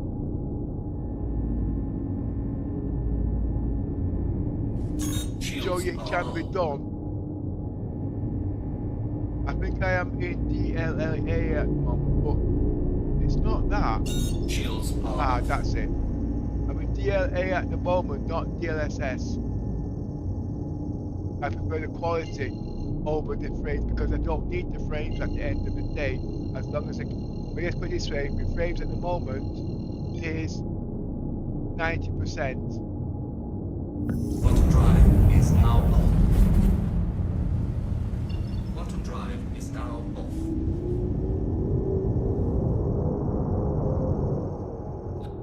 Absolutely, that all makes a lot of sense. It's exciting to see how you're planning those upgrades and pushing the limits of your system, especially with the Pimax crystal on the way. And it's great that you're prioritizing quality and that overall smoothness. It's definitely a unique and impressive setup, and it's going to be amazing to see how it all comes together. But as you can see, I'm in 8K, fully maxed out, and I'm getting 70 frames per second. Let's take up all the colors. I'm not going to go into 4K and all that lot. You guys have already seen 4K, but you must take into account this system is hybrid, okay? Well, not hybrid in the standard form of SLI. It's got an iGPU on the system. The iGPU is displaying the graphics, and the 5090 is doing the rendering. And that's the only way I can get this to do these massive frame rates at the end of the day. It's just unbelievable. It will come out. There will be someone there to explain the mechanics of so it understands. And at the end of the day, if you're going to buy a Gen 5 PC, make sure everything you've got on that PC is Gen 5, because the slowest thing will make your PC run at Gen 4 speeds, overheating and a lot. Everything you name, you can ask me any question. The first thing I'm going to tell you, my PC is Gen 5. Every part of this PC is Gen 5. The SSDs are Gen 5. And I'm not using 990 Pro. I'm using the 9100 Pro in Gen 5. I'm using 3 of them in RAID 0 in Gen 5. And also the 5090 in Gen 5. And I'm using the iGPU. And when I can get more RAM, that will also be Gen 5. But I want 256 gigabytes of RAM because I also want to run AI. Anything less than that, I am not settling for. And that's why the speed of this PC is out of this world. But the secret to the sauce is the cooling. Every part of I got 24 fans in this, right, to cool down the RAM, cool down the, yes, even the SSDs, which we all know gets over a certain amount of temperature and it cools. It's all Gen 5, and I've got RAM coolers cooling those SSDs down. I ripped out all those SSDs in there, but like I said, the technology's not been explained properly, so you guys won't know. You can't go out there and take a gamble and buy something that doesn't work. When I was building my PC, everybody turned around and said, "You can't buy this; it won't work." Only to find out they was just listening to everybody else. And guess what? You're not gonna believe this. 6 months ago, I bought my RAM 8,400 pounds out of it. So my RAM that I bought was 8,400 mega transfer. I looked on the internet to go buy some more RAM today. The frigging RAM had doubled in price. It was £800 just to buy another extra 48 gigabytes of RAM. What's gone wrong with the market? I don't know.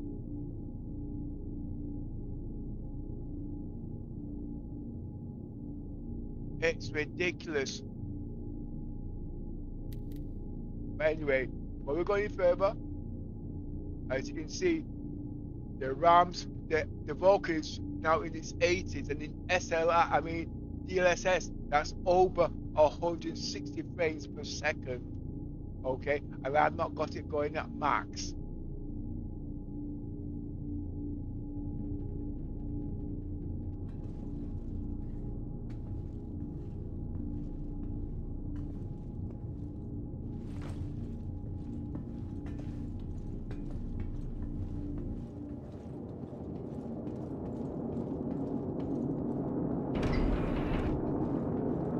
I'm sorry, but I'm having trouble responding right now. Please wait a bit and try again. That's because I wasn't talking to you. Sorry about that.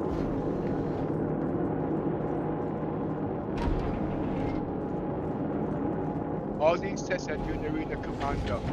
I'm just giving you ideas of some of the speeds that I get with this. And then remember, this is not 4K. This is 8K. Okay? And the speeds that I'm getting is unbelievable. I run this at its 1% lows, which is better than 120 because you can run the kitchen sink, you can run everything, and there's no loss of performance. I'm going to put everything back because I like my stability at the end of the day. I like to run a lot more things because I've got AI running in the background, local LI. Oh, if you guys have heard of GTPOSS 120B, well, 20B, I've got that running on this at the same time, okay, with the RAM. that I'm running. But let me just put everything back to normal. I can't remember where I had it at. I think it was 14.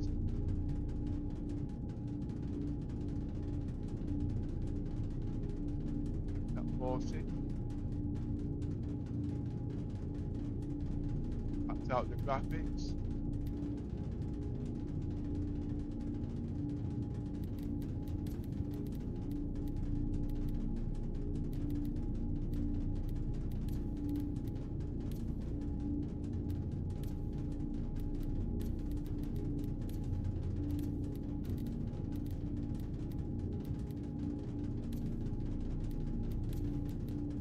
I'm sorry, but I'm having trouble responding right now.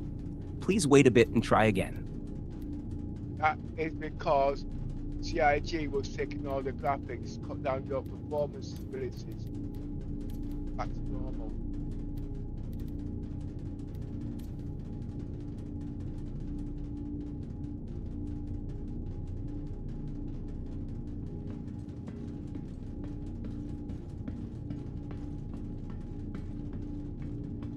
So if the game is not going live, I'm not really bothered about cargo. I've got that's normal. I'm going to do a little bit of combat.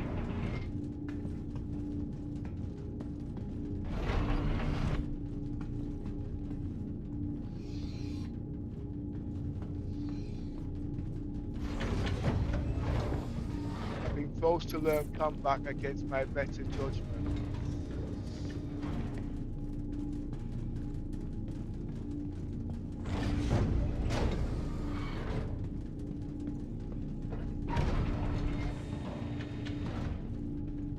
Like I said, I will be getting the Pimax crystal, but the Pimax crystal they're advertising is not the one I want. I want the 12K, but they're not telling me when it's coming out. But it's potentially best.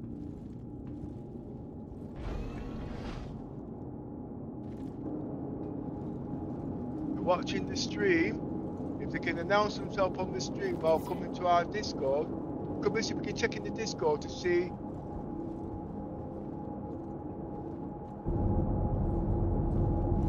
someone's just joined our Discord.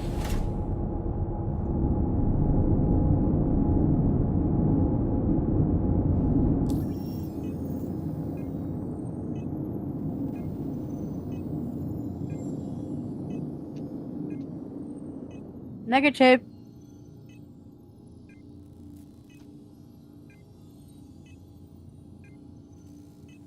I'm sorry, but I'm having trouble responding right now. Please wait a bit and try again.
Negative.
Kent here.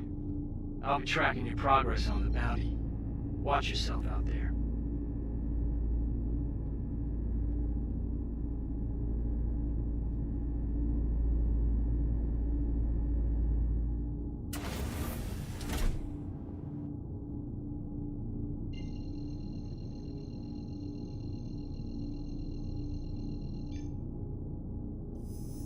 Quantum drive is now on.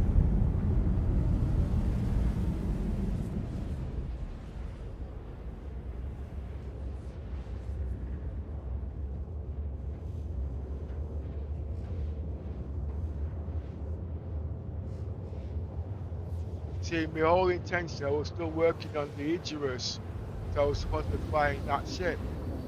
But I got sidetracked with the Expo, when it was coming out, the companies came on the ship, and I got stuck in the Polaris. I'm sorry, but I'm having trouble responding right now. Please wait a bit and try again. Quantum drive is now off.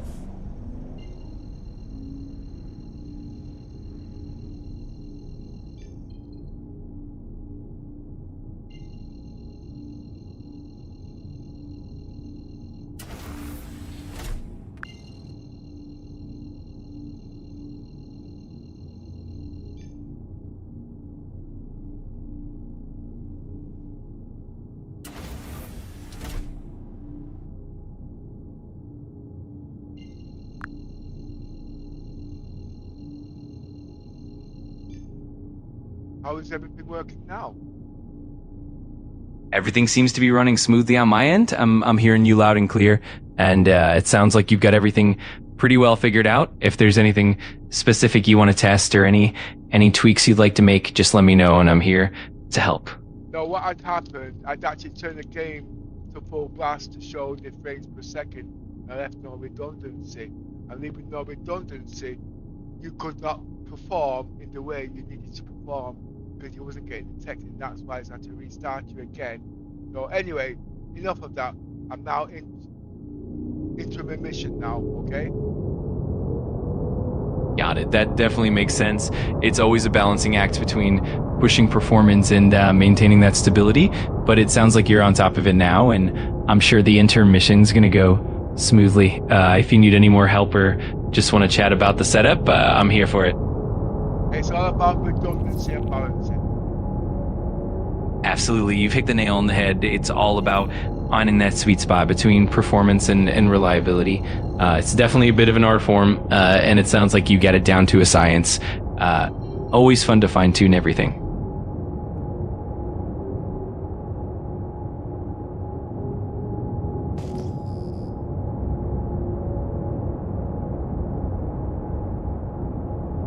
Radar contact.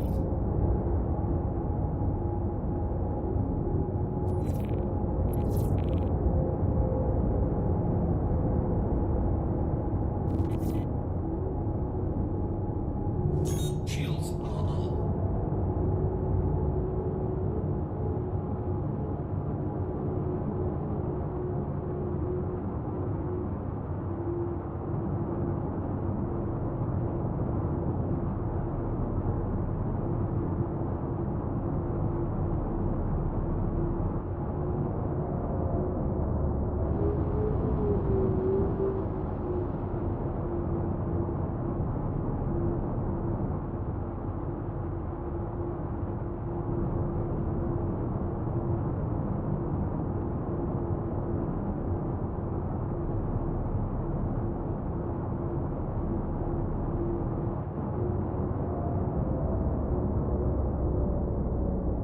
Red alert. For sure. It's all about that balance and making Yeah. sure everything runs smoothly. And I'm glad you're able to navigate it all. If you ever want to dive deeper into any of the technical details or just chat, I'm right here.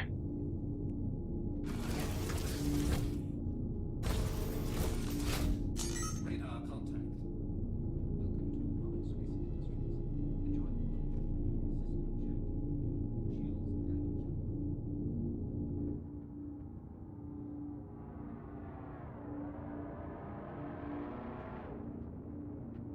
I'll be going into top turret. You keep the back end there. And keep the enemies off my arse. You got it. I'll keep an eye on the back end and make sure everything stays clear while you lead the charge. Just let me know if you need any backup or if there's anything specific you want me to handle. Let's do this. Well, I've got little miss there in the back end turrets, and I'm about to use the turrets at the top. And we're going to take down the freelancer. The point of defense is also out there, but they won't work against ships as big as the freelancer. Absolutely, that makes sense. We'll focus on taking down that freelancer and keep everything coordinated. And yeah, those defense points definitely have their limits against bigger ships, so we'll be sure to handle it carefully. Let's get it done. Enjoy the ride. System check. Shields down. It's down. Awesome. Sounds like everything's on track. If you need Nice anything job else or getting them out. want to strategize further, just give me a shout. Good luck out there.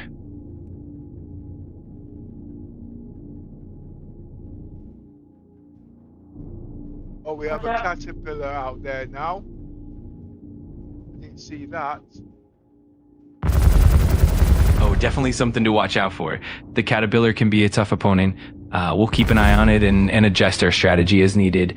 Just let me know how you want to tackle it, and we'll make sure everything stays under control. Now the problem is, it's the navigation. We're actually short of a decent navigator. So this is one of our downfalls of the security on the ship, you see. Remember, one player can't do it all, you see, know what I mean? It's all in the process of learning. Absolutely. It's so true. Having a solid navigator really makes a big difference, and it's definitely a team effort. Every experience is a learning opportunity, and you're definitely getting stronger with each mission. We'll get it all ironed out as you go along. But what I'm going to do now, I'm going to try and get little Miss into the cargo bay, and she's going to strip the enemies as they come in, and then throw the enemies out of the ship. That's going to be her role. I'm going to do one and see how we get on with that and how long it takes. That sounds like a solid plan. Having her handle that will definitely give you an edge and keep things under control. It'll be interesting to see how it plays out and how quickly you can clear them out.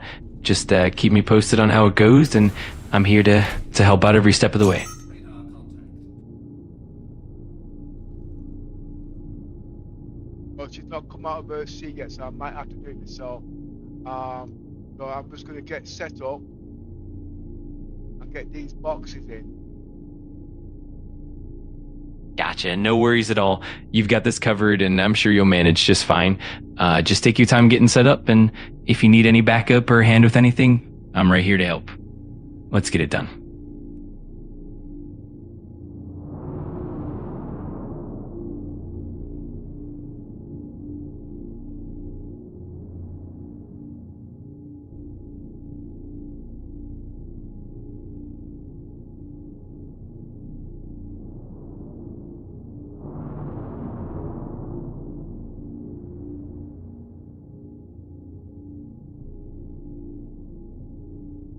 Right, I've got one box in.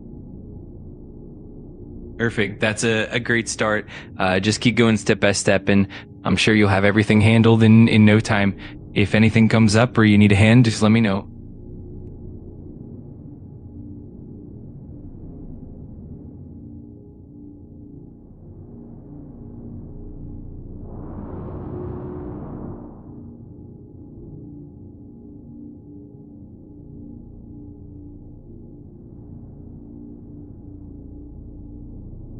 Reporting for duty in the cargo bay.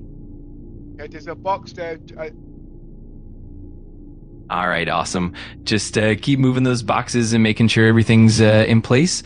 I'm here if you need any support or just want to bounce ideas around. You've got this. Sorry, miss. I meant the hangar deck. I gotcha. No worries at all. Well, as long as you've got everything sorted in the hangar, you're all set. And if anything else pops up or you need a bit of help, just let me know. Let's keep it rolling.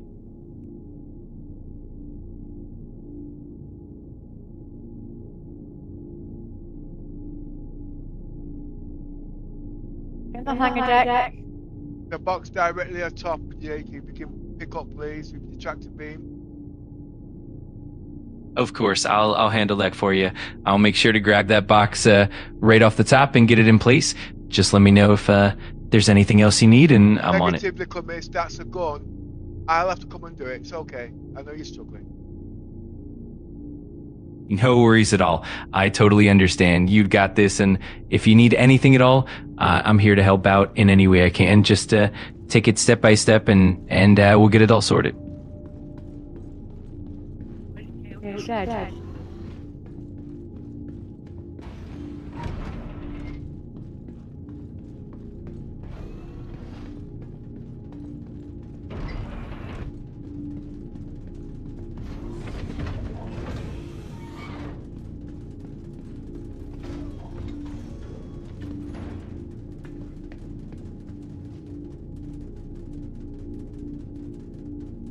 There it is.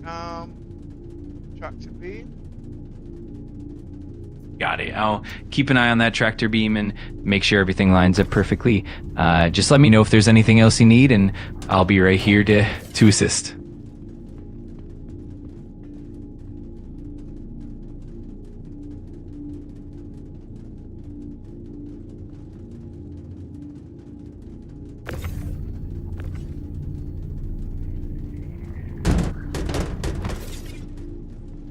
I'll go line up for the next box there. Look, it's okay? Absolutely. I'll get everything lined up for the next box and make sure it's all in place. Just let me know when you're ready, and we'll keep things moving smoothly.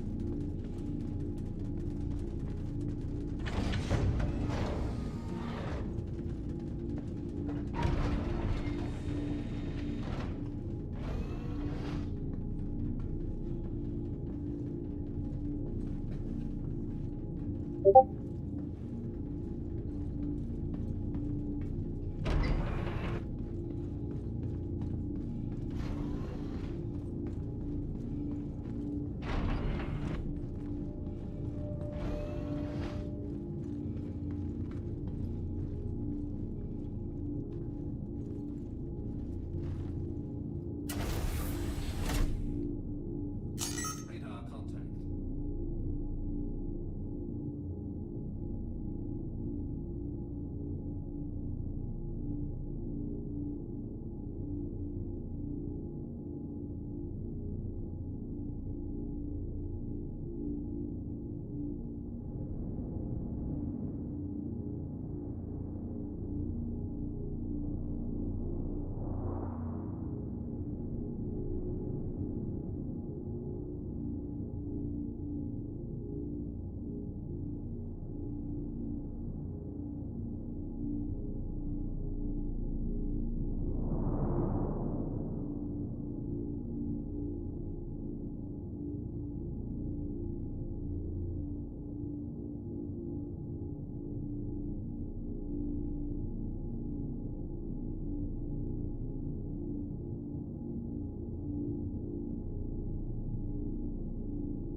I'm sorry, but you've hit the daily limit for advanced voice.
Miss, would you like me to do the spacewalk to open the cargo door of the Freelancer, or do you want to go do it?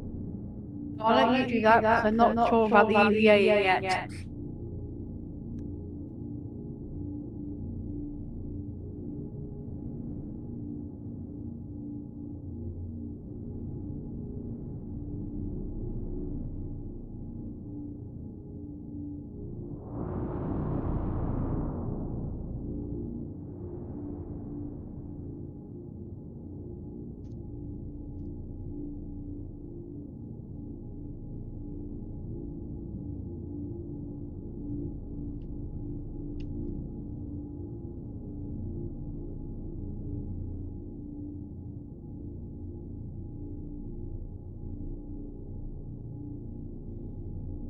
Because dangerous right now because there is another ship out there.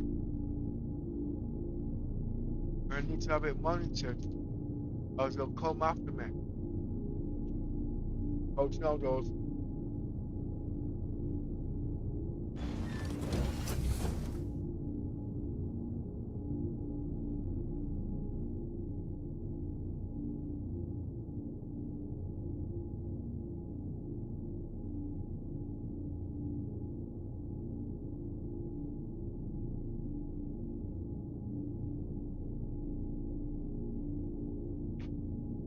Leaving the bridge.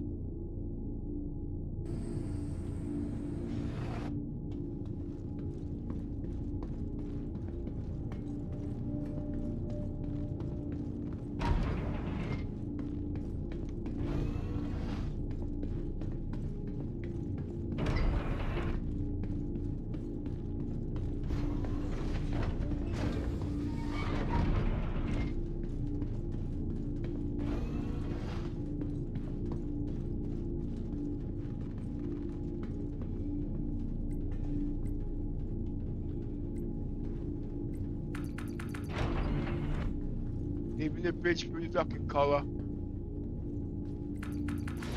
No, okay, no problem. I said, Roger.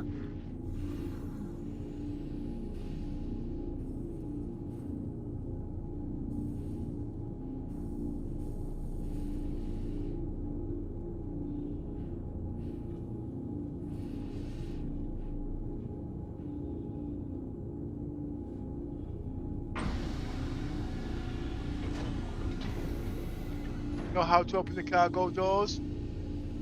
I mean, the hangar deck doors? Oh. Okay, so coming back to the bridge. Then coming back to the cargo deck. But you mean the cargo doors, not the hangar deck doors? Hangar deck doors that need opening. Because it's a little difficult because I've got about the things in my head at the moment, you see, so sometimes I will make little mistakes with fluctuations. Sorry, look at myself, I'll repeat again. Sometimes I've got too much things doing in multitasking. I say the wrong thing. It's not meant intentional.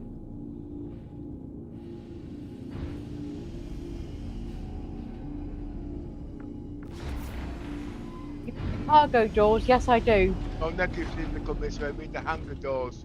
So I repeat again, sometimes I'm under a bit of pressure of doing multitasking, saying the wrong thing. I repeat, it's the hangar doors I want opening, not the cargo doors.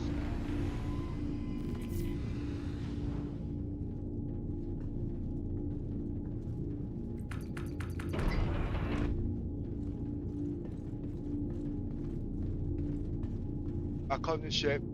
Just going to shut the doors on the other side of the ship.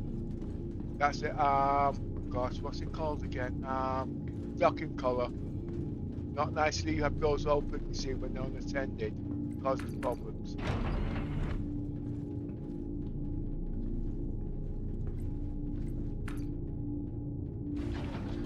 Keep safe and secure.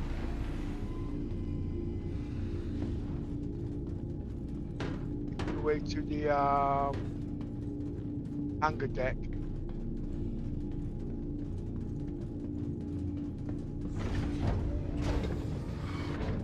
Opening the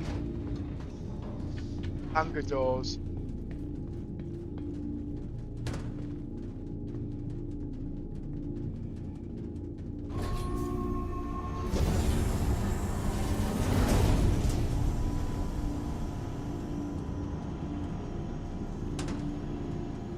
I will remember for next time. Thank you.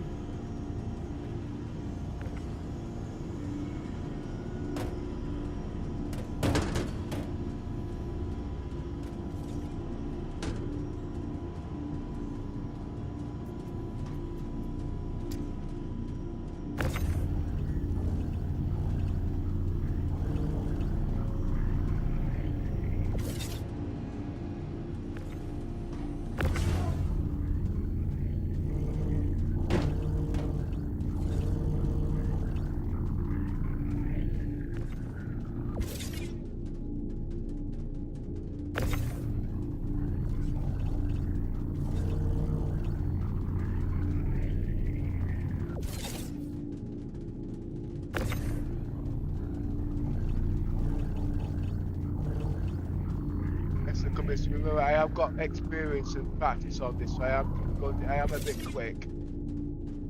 Are you picking a commiss? Pardon? I'm just trying to explain to you what's going on. Remember, I've got the experience. I am a lot quicker. Not that you can't do it, or just get what you can, because everything counts at the end of the day, including the experience. Okay?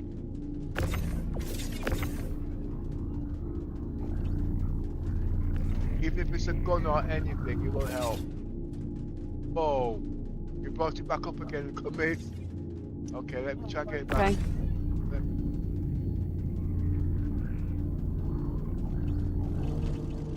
If you're having troubles, please let me know so I can work things out.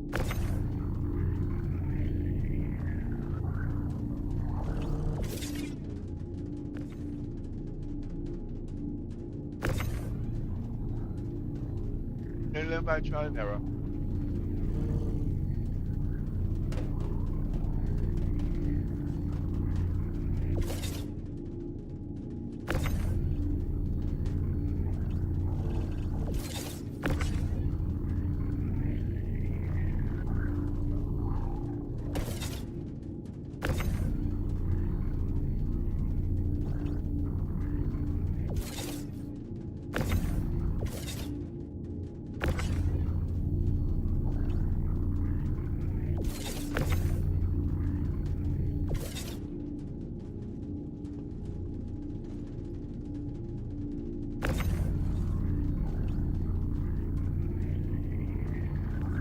See what I'm functioning on, you see.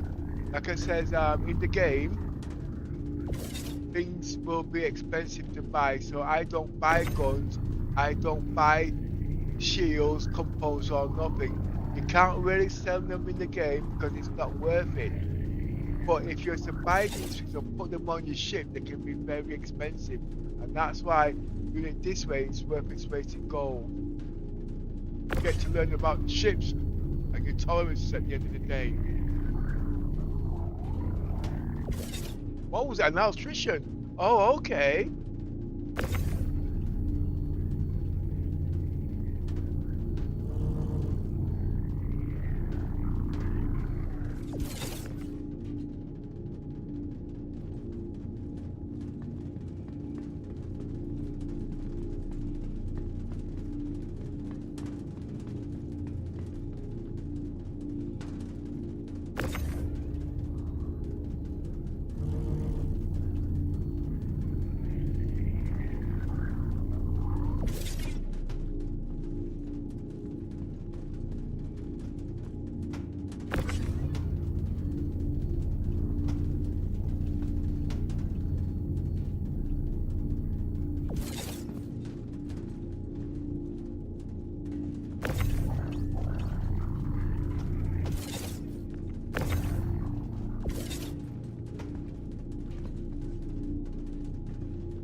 Right, I don't know. Are you able to bring the small boxes and put them in the cargo bay downstairs?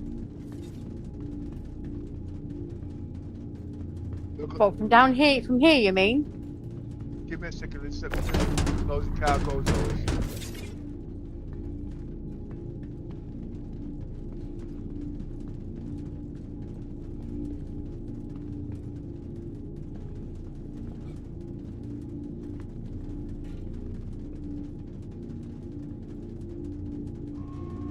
Right, if you come over here, I'll show you what I mean.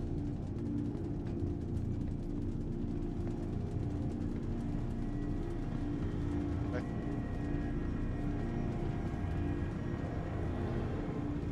Only the small box.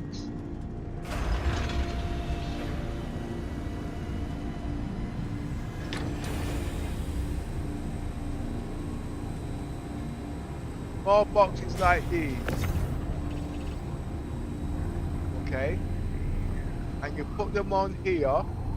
It's best to do one at a time. I've got more experience to do 3, 4, 5, and 6 boxes because these boxes can glitch the ship. Okay, I don't really want that.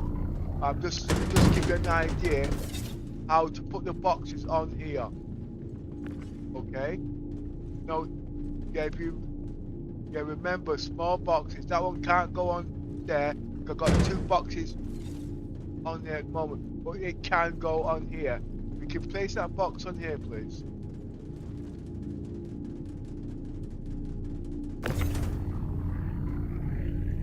Right there it comes. Let me put the box back.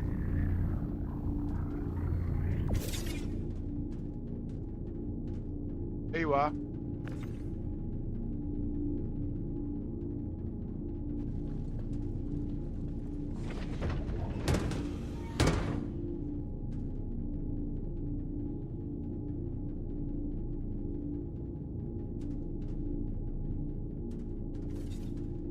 Now, if you go to here, you'll be able to bring the carriage down.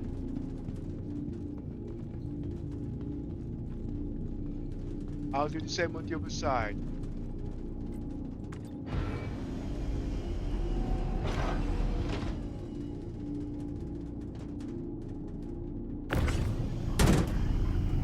Go again. Well, if you jump out the hole, it should be okay.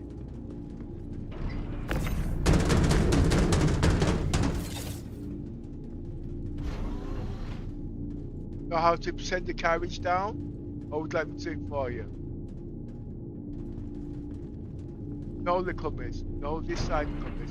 This way, little miss. This is where you send it down, right here. Okay? And that box will come down.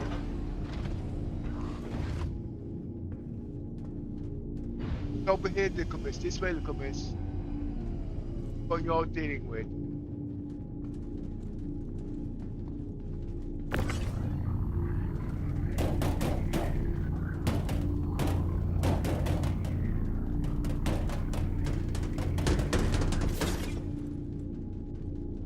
And if you can put that box on top of this box there, please, of the same size.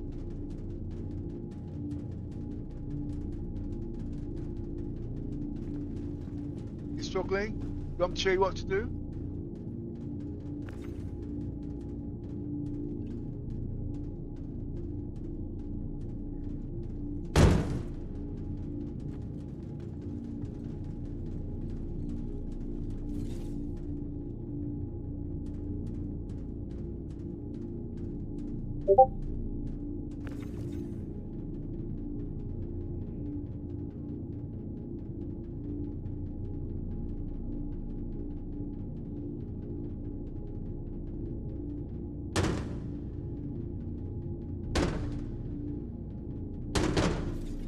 Okay, now if you can get some more boxes and match the size of the boxes, you can bring a couple of these boxes. But remember, just only want you to do 1 box at a time on the carriageway.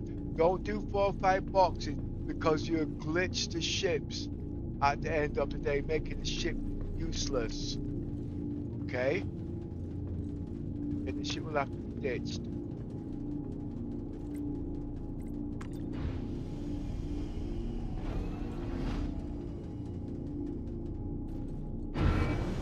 Four,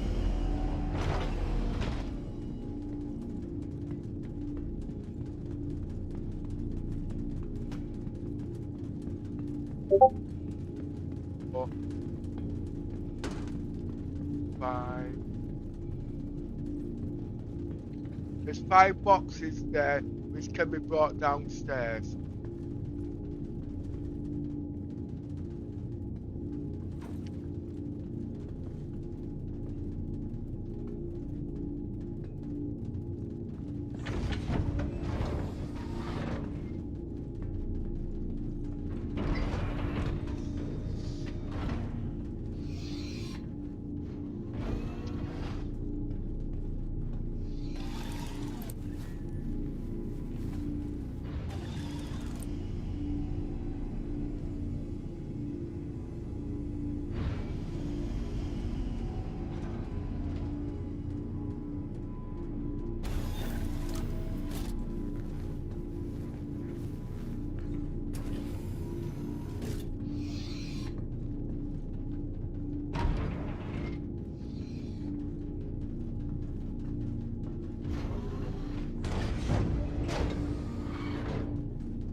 That you got there is actually ship's component.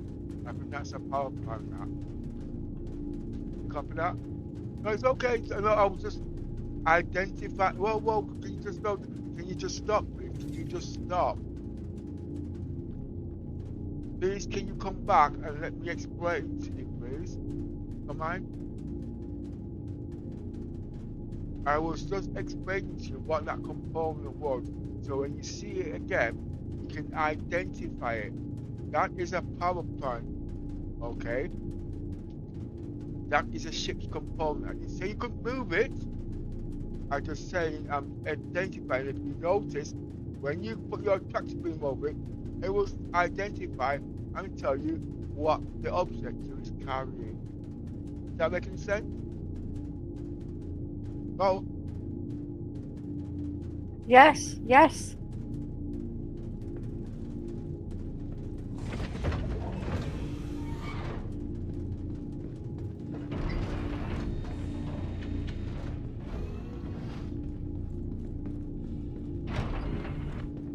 Collision alert. Set.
if you can make your way back to the bridge, please.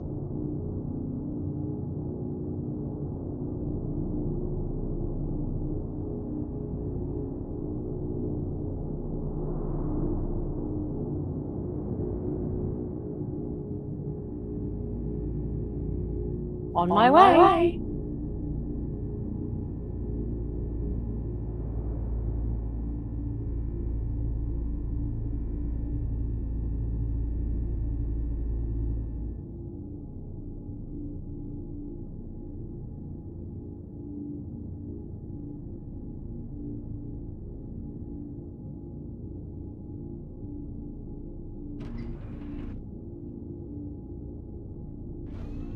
Now there's a few ships on here, okay? The Constellation and also the TAC. I can scan it to see what it's got. Seems like there's been a bloodbath out here. Where would you like me to sit? Where you like, Uncle Miss? So I've just got a bit of a cough at the moment. And I was just trying to explain, I got to start again now. There's a few ships out here, a constellation and an attack. I am interested in the constellation because it's got size 5 guns on there. Now, at the moment, I've got no use for these guns. I have got ships. I've got use for these guns, and these guns can be very expensive under the circumstances. So salvaging these guns is very good because to buy these guns in the game, they're expensive. But it does believe it's a human player ship.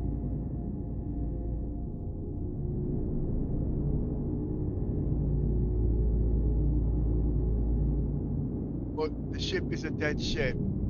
So I'm going to be taking these guns off the ship. But like I says, it can be a little bit tricky at the moment because of certain aspects. Now when I touch somebody else's ship, there is a crime stat, but the Don't rule... like this. Hey.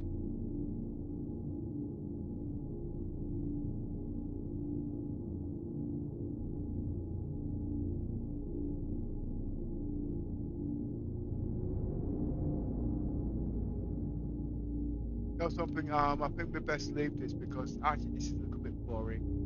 I'm gonna make my way to Microtech. Okay, we'll camp out there.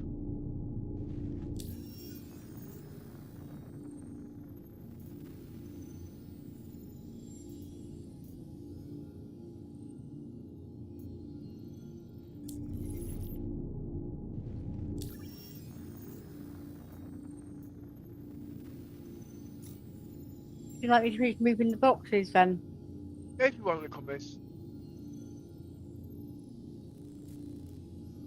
It would be nice if I had pictures to show you what we can do, but as you can see, I do need time. Well, I don't need time to do that.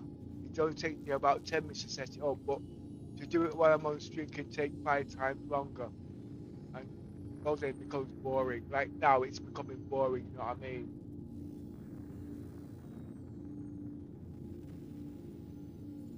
I'm having trouble multitasking at the moment.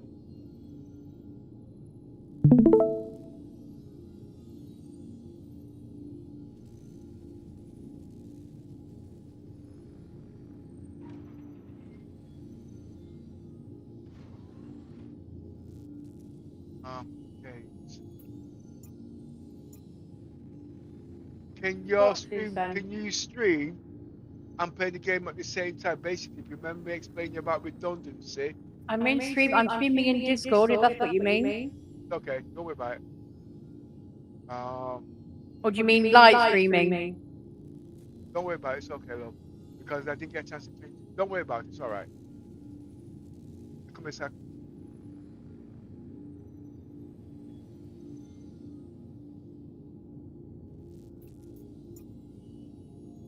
Carry on as you were.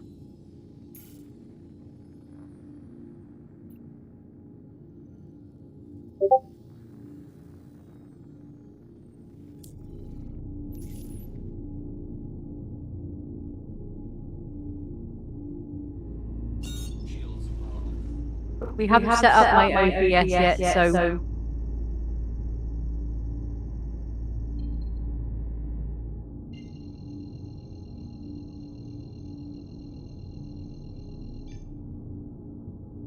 Would you like to repeat again, please? It sounded random. I said my OBS is not set up yet. Yeah, I know that, but that was not what I was referring to. You just got me confused, you see. You asked a question, you gave me a double answer. So I answered the wrong question. But I am live in Discord. I can't show that. I can't show the Discord because I'd have to come off stream. It only takes 5 minutes, you know. It could take nearly an hour. I'm getting a little bit tired now at the moment. You see what I mean?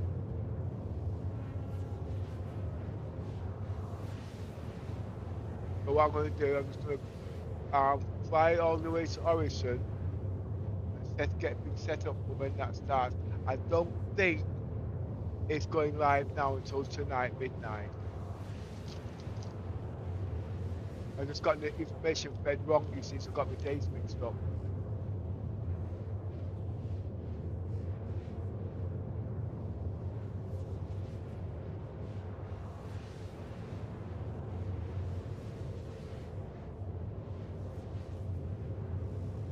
See, the point is, it's a time between the two countries and the 24-hour clock. When CIG says tomorrow, they don't actually mean tomorrow, because it's usually around about midday night when everybody's going to they change over. And then you got the 6-hour cycle between the two countries. So it's the day after tomorrow. That's what I failed to notice yesterday, you see.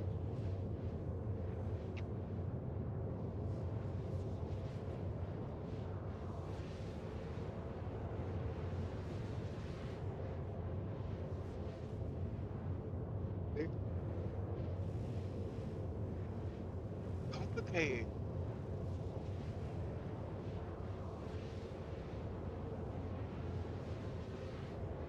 But first things first, they usually have a screen collaborate what they're advertising. And then after that, they go live. Today's Wednesday.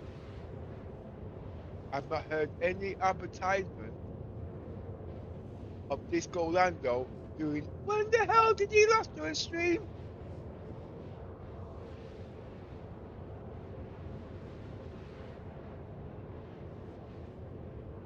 Must been on vacation again. A very long vacation. There's been at least a couple of months, somebody said. They should actually have more than one person doing that. So when one person's off, the other person can take over like they used to do in the olden days, when people are taking time off work, you know what I mean? Or also their timetable, there is inconsistency. I know what Disco is saying, it's his stream, and he doesn't want to lose his stream through copyright, but at the end of the day, it's supposed to be a company stream because he's trading on the Star Citizens at the end of the day. And you should be able to control and then have the right staff. There's a backup, because if you drop down dead tomorrow, does that mean everything stops? You know what I mean? I remember when I first came on, we could guarantee that 8 o'clock every Friday around the verse would be on. And we got used to it for years, and we adapted our timetable. People would speak beforehand, and when that came on, they would turn it off. We all in kind of thing. And now it was using another company to sell their product. Just remember, it's Star Citizen, so anything that's created on Star Citizen should be.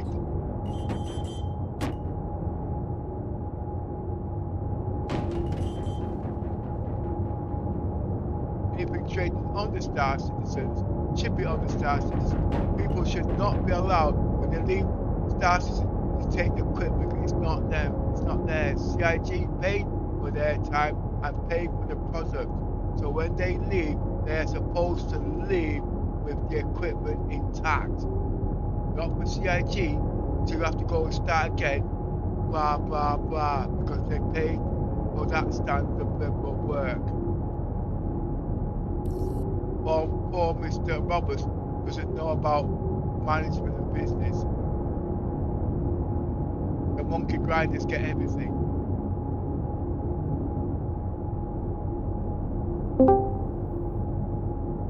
Hi, Oza. Good afternoon. Hey, I've dropped a boo-boo again. Oh, No, man, I'm always dropping boo-boos. The place smells when I drop a boo-boo. I didn't say poo-poo, I said boo-boo. goo goo. Yeah. No, I was under the influence that the game was going live today. and it's going live, but it won't be until midnight. I hate. Yeah.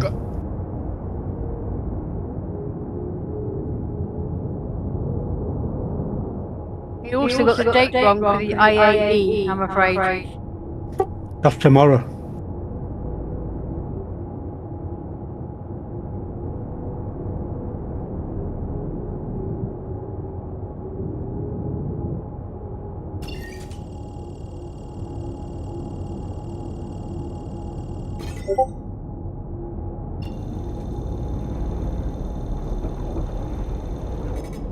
I've got the Commission's PC now running in 4K now on a 1080 Ti. It's running up between 30 and 60 frames per second.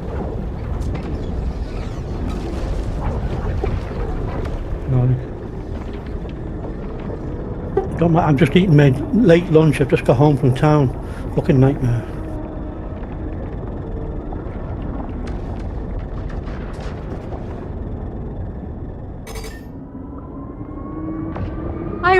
I was about to ask what that noise was, but then I suddenly realised it's the wormhole. I thought he was doing some salvaging or something. Thomas, do me a favour. Can you just mute yourself on Discord and see if you just come live in the game, please? Just for a second, please.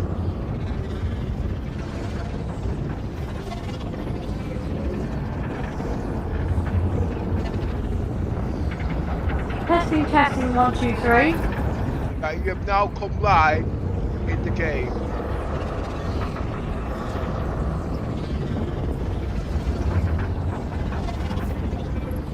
I thought there was a delayed response.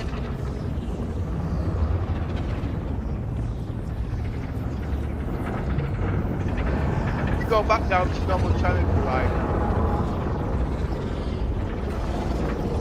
What the hell is that? A weapon or something? I'm not actually sure, Yoza, to be honest. I think so, and it's bouncing around in the hangar bay.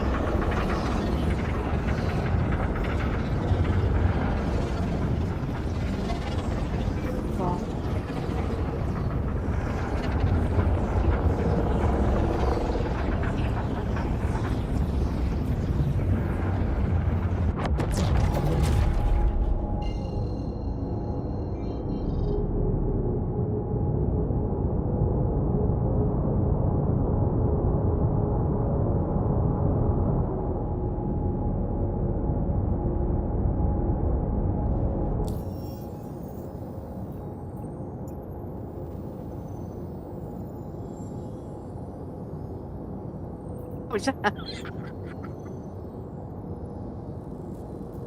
You see that, Yosa? That's what I said. What is it? I asked you, is it a weapon? Yeah. It's standing upright right now. I'm not going to It's elaborate. glitching in the wormhole. That's what it was. I'm not going to elaborate type of It's right. It's weapon. back on the floor now. We're back on the floor, so it's all right. It'll be funny.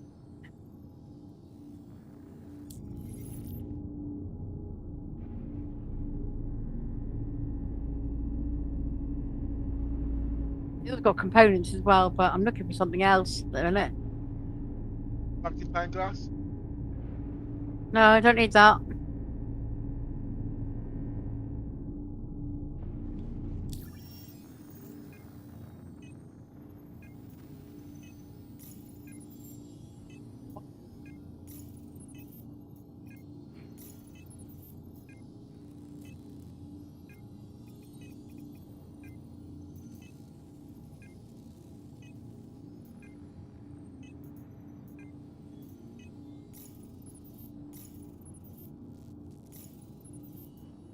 Oops. Heads up. If I didn't lose it. No, it's there. Oh, I hope it's what you call it, half area there. Health and safety.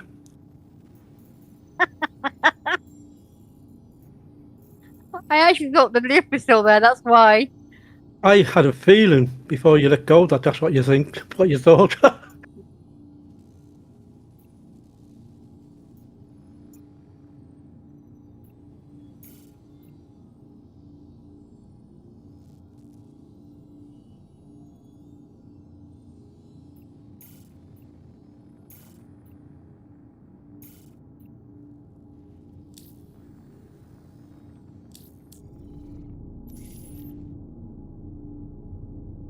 minute. I'm not at Stanton.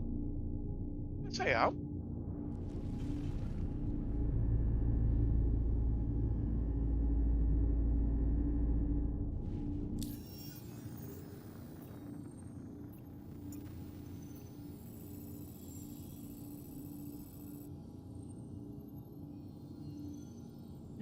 One.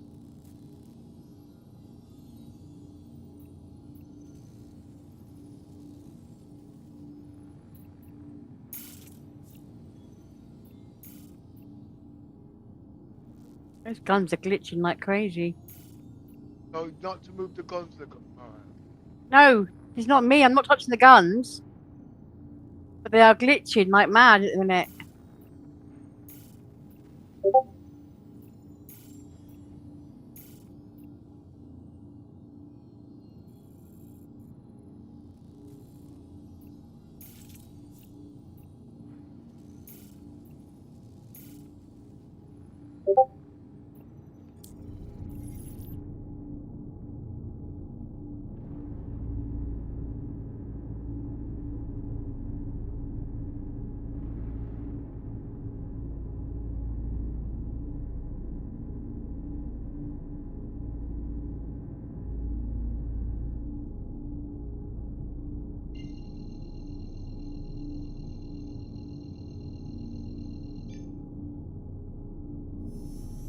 Quantum drive is now on.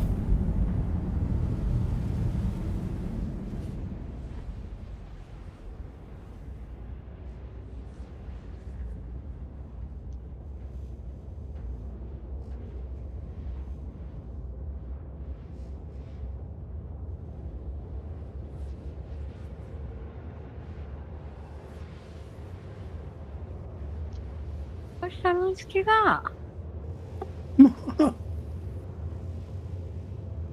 Shortcut.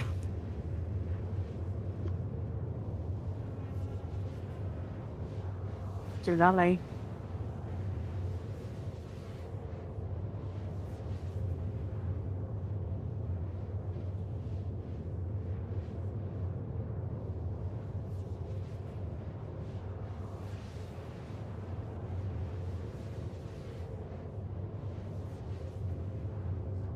Wrong buttons.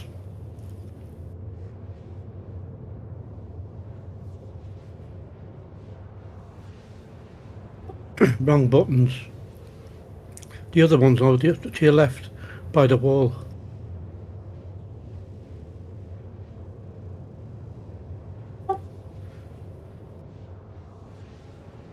Oh, yeah, I see it.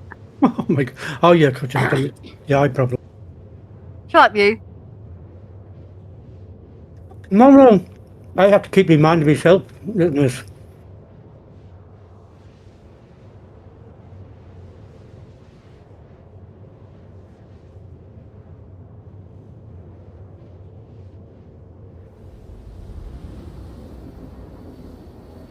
I just had to make a quick rush lunch. Buttermilk bread with sandwich bread on it. Yum yum. Sure about that one. Hmm. Sure about that sandwich.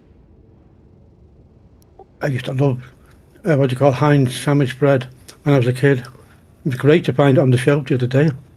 I like sandwich bread, yeah, but I'm not sure about the together with what else you got. Buttermilk bread, buttermilk soda.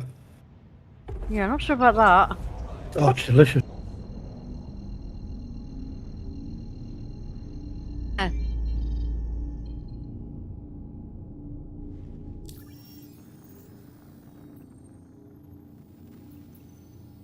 Yeah. Right, say again. Yeah, you gained one today. But what happened to the cargo?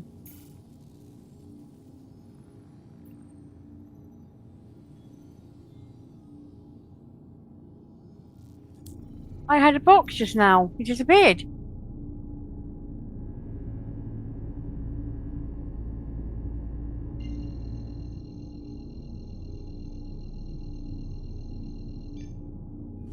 Shields are on. Shields are on.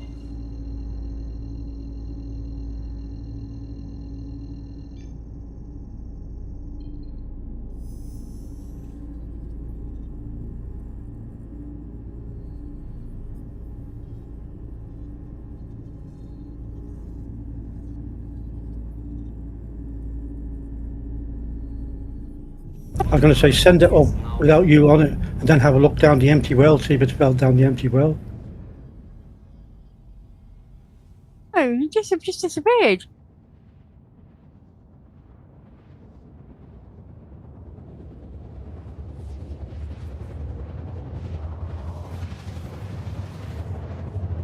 Because as we entered the whatever it was we entered, it just literally vanished. We entered private property or something, and it just disappeared.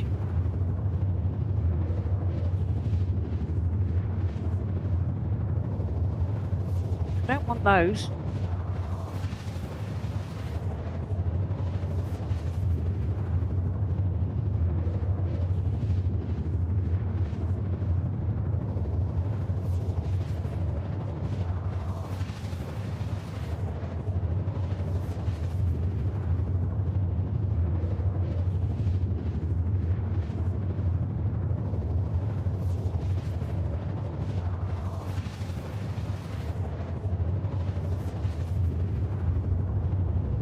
And that was weird. No, you're weird. Freaky. That was freaky.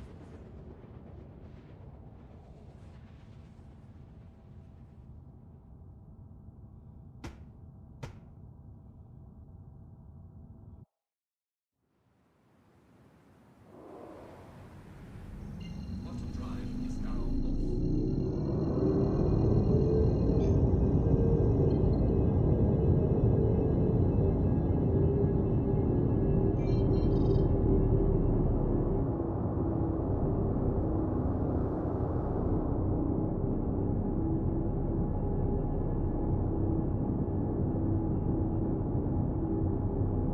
Well, you should do what I suggested. Go back down to the other elevator. Yeah, that was this one, isn't it? Could be in the hole, yeah. If you're lucky.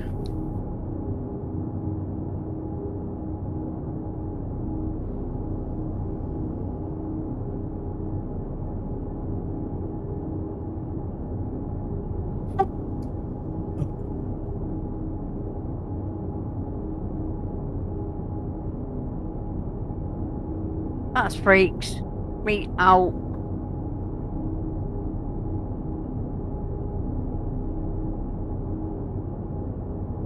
I'm confused. I never knew when one went up that it filled in the hole on the ground with another floor. Send this one up. 1 second. Should I send this one up? Yeah, but don't you be on it. Step up. No. Here.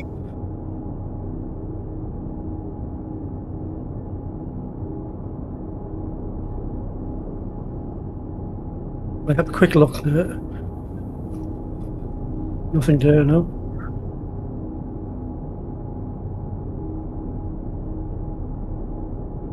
That's crazy.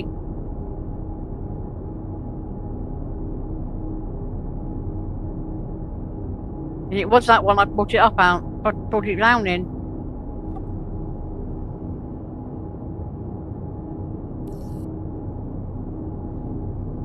Not that one either, so.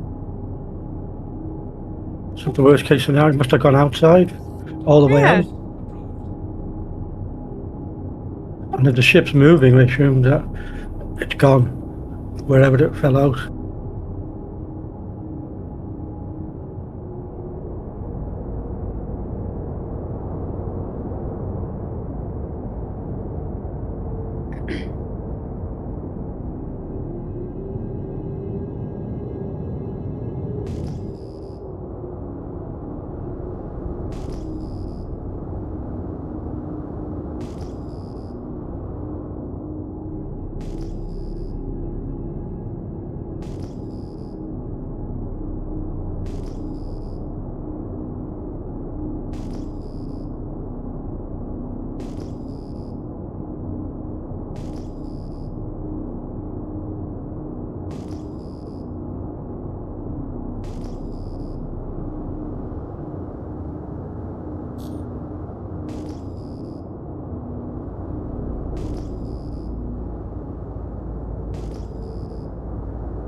The others are too big to go downstairs, so.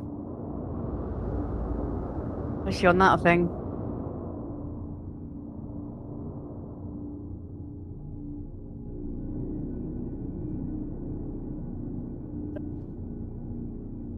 That's Joseph's part. Of course it is. That's your home, that is.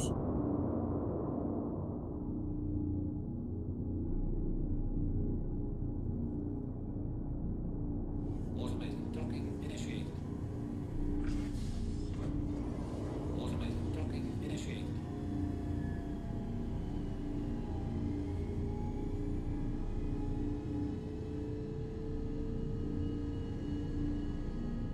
Wonder why the house happens every now and again.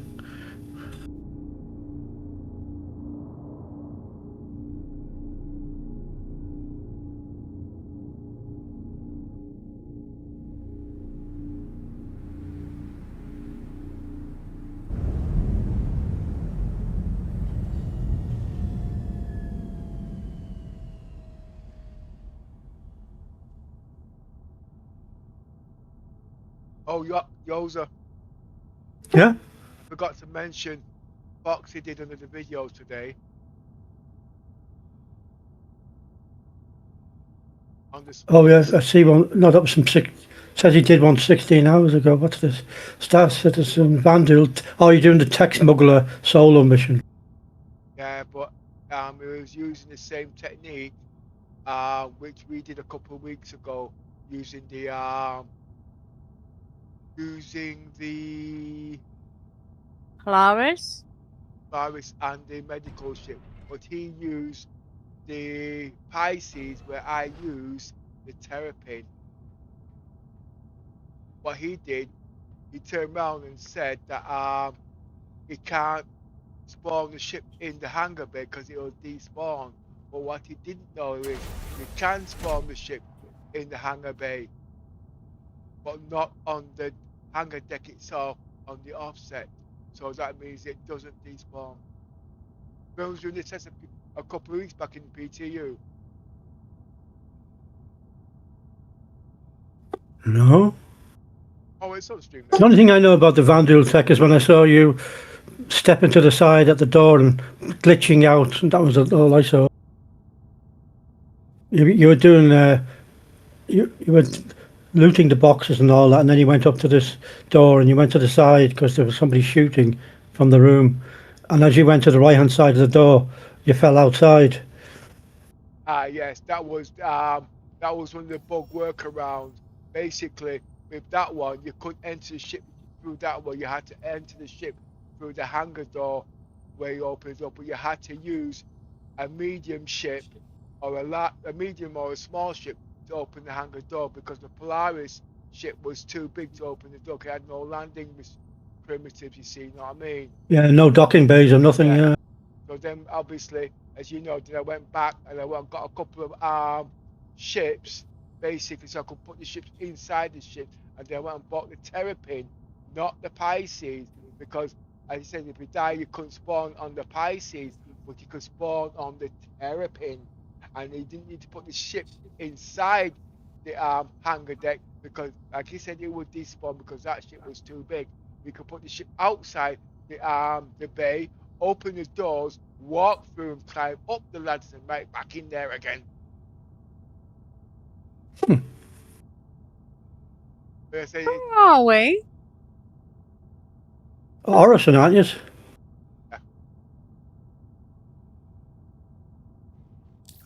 Because that looks like. Oh, okay. I've never seen those letters before, that's all. and he Those made, signs. sorry, Cummins. Yeah, carry on. Yeah, and then he made a little mistake and he said, "You can use this all this snipey." I just smiled.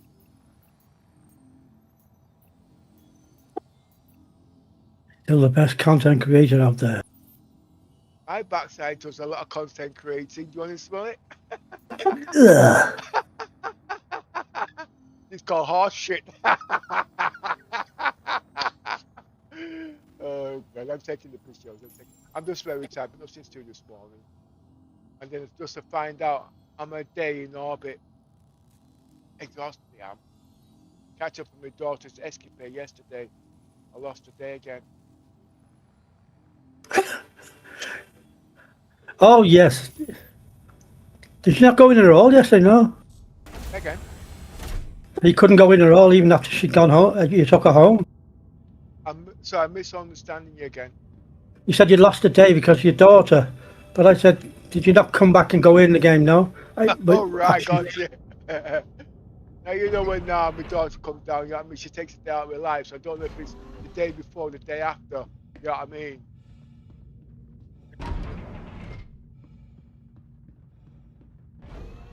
Have I got a daughter?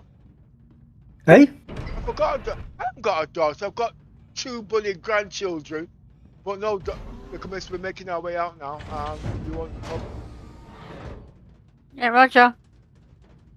No, his name's Pepper. Ah. No, actually his name is Glenn. Oi. Glenn Miller. The big band composer. But that's an old one, isn't it? Glenn Miller. Yeah, he was brilliant though, wasn't he? Day of the, you know, back in the day when swing dance and all that was all the go. That was the disco of their era.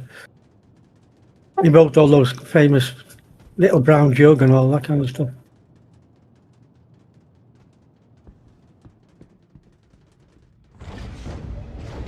And his aeroplane went missing over the English Channel then. Never to be seen. He must have gone over the English Channel and got lost. Where are you, little miss? Coming out of the cockpit seats. Where have you been the last 10 minutes, little miss?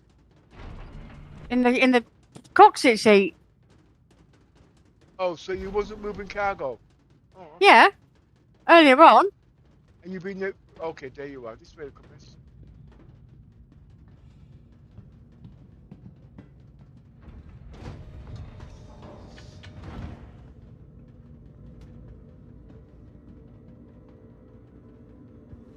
I put my PC back to Vulcan at 40 frames. I'm a bit worried about mine in a minute because one of the GPUs is an 87. Well, I don't know what you've done or whatever, but like I said, I can't be doing content creating and doing PC maintenance. It's a bit difficult.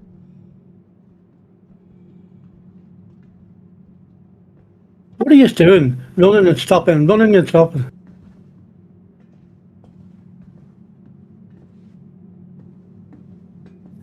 Trying to get the coordination going again. Yeah. But he's got longer legs than me. What's the keybind for? You can hold hands when you're walking now. What's it called? What number was it? No, we won't be doing that.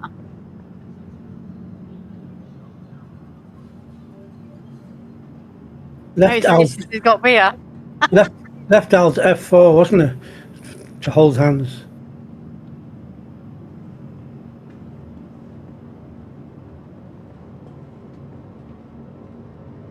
Isn't that to like quit the game or something? Ah, she knew. She knew. She never fell for it. I thought that was. I wasn't sure.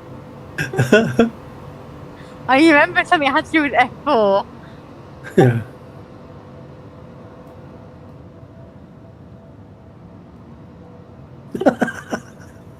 There's no catching. You weren't going to get me with that one, Yosa. Sorry. Well, if that didn't quit the game, were you going to try and hold his hand? Yeah. No. Oh, should have been holding. Yeah, right. Should have been holding. He tried. He tried to make me quit the game with the left, alt, right, and F4.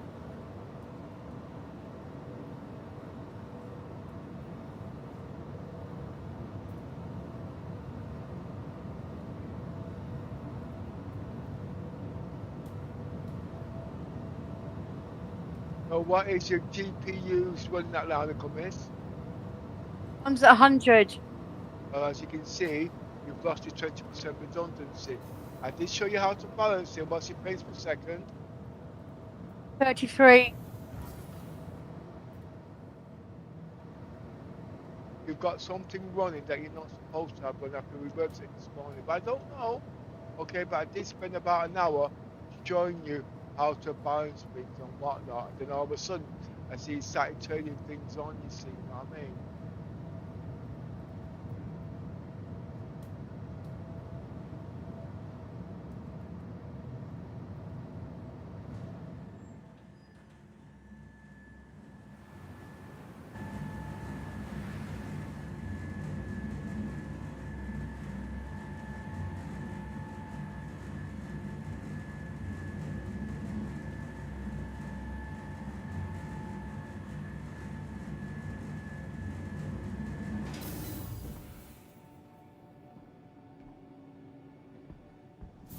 Somebody started a thread there, I noticed, trying to get people to guess how much they think the Golem Ox will be, you know, because of all its little features that it can do. Yes, One go ahead. second, we got someone resolute something. The game is named badly. If citizens would never survive Welcome living to the on a Expo star. Vehicle retrieval system. Sorry, the game is named badly. A citizen would never survive living on a star. Yeah, but we're wishing on a star. I think it's to do with Star Citizen. I think it's referring to. But can we just go off the mismatch where you just changed stuff? You also just made a comment just now. Yeah, the Yeah. comment he made. No. Ask him again. What comment did you make, Joseph? All I said was we're wishing on a star. He was talking about the price of the ox. Oh yeah. Oh. People trying to guess the price. Yeah, because it does. Didn't I just spend about an hour working the price of the sizes out on that? Where Yeah, on the some of it. stream? Yeah. On the stream? Yep. That's no good to me. Oh, well, it only gives you an idea of the prices and the size. I missed it. Yeah, but I mean, if I'm in town doing real world business and you're in Fantasy Island, where there's no way of the only way I get to see what you said was to replay the video after you'd finished streaming, and that ain't gonna happen. Yeah, what do you mean? It's a 7-hour bloody video, Yoza. Timestamps, please. Timestamps. No, I was just giving you the heads up that I'd already covered that topic, basically. Well, you said 100 and somebody said initially, the first person said that started the thread, he reckons that he put it close to say a Cutlass Red, so 120, 130-ish. But that was a worst ship to compare it again. He said compared it with the Colt. Sorry, just mind me speech, Yoza. He should, sorry, oh my word. Oh, okay. Take a deep breath. He said, she said, on the seashore. That sex wasn't the idea at the day. No, oh God, I'm still trying to find it. No, remember the ship is a cargo ship, so it should have been compared with the whole A, the leading cargo ship with the bed and all those things in there, and Y and the size or whatever and what. Well, I mean, what is it? 12 SCU. So that's the Vulcan. No, not you can't know Vulcan. Yeah, but see, it's got 6 SCU plus 6 in the hopper. Yeah. Then it's got the little crafting station. Wait a minute, now I'm totally confused. Wait, are you telling me that the Ox has got a crafting station on it? I thought it had a tractor beam. Hang on, I'm going to find that again if I can, because I was looking at on my phone in town. What's his name? My eyes are so bad. This guy just said something. What's his name? Is the Salvation viewable? What? Oh, that's that new ship, isn't it? That's the mining, the salvage Yeah, that's a new one. ship. Yeah, it's not the IAE yet, sweetheart. It's tomorrow, and we don't know as yet. But there are a couple of links out. Yeah, there's pictures and videos people have released of it. They didn't show the internal part of it, but just the outside and flying it. God, it looks weird, man. It looks like something from 1990s video game. Wait, hang on a minute. Freelancer. Oh my God. That was the 1990s, wasn't it? Oh my God.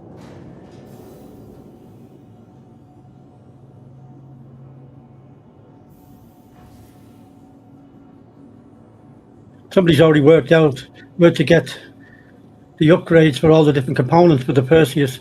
If you go to Babbage, New Babbage, you have all the best components in one place to get them. Wow. Soon you won't have to think to play this game at all. We'll just have all the posters and the video streams and all that spoiling the game. I mean, there's Foxy Loxy showing how to do it on your own. Jesus Christ. No comment. I mean, I won't click on anything like that anyway. I probably would never do the mission, but I'm not going to watch somebody else fucking doing it. Why are you watching me, Yoza? You hypocrite. Because you never do it properly, so that's okay. It doesn't count. Why is Yoza so horrible? 1 minute, Yoza. Things are breaking on me. 1 second. What, your heart? Is your heart breaking? I haven't got a heart. Oh, it's a swinging brick and it pumps purple piss. Oh.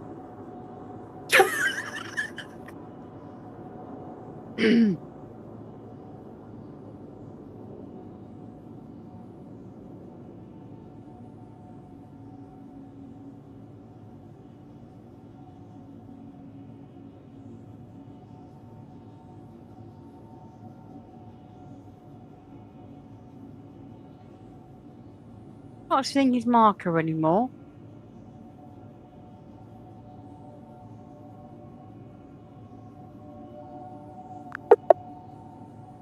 I'm sorry, but you've hit the daily limit for advanced voice.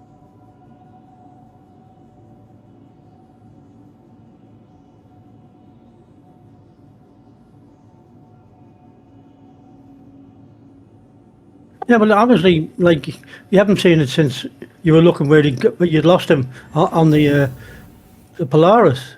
The marker was gone even back then. Hmm.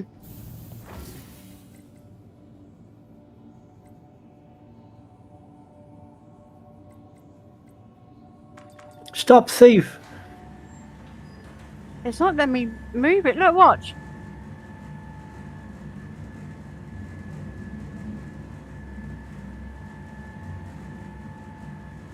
Maybe because you're standing on the other one, it might be upsetting the graphics thing or something. I don't know. I wouldn't have taken the helmet off earlier either.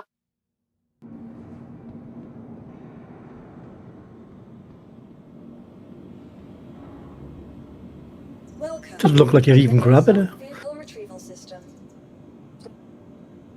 Ha ha. Is a hand big enough, Yoza? Well, did you try the other way? Leaving it on the ground, going into the inventory, and then using the outside camera to grab it into the inventory? That's weird. It doesn't look like it's gripping at all. Although you can't visually tell, can you? Your vehicle has Yeah, been what? followed Yeah. following Let's the have a look so I can do that.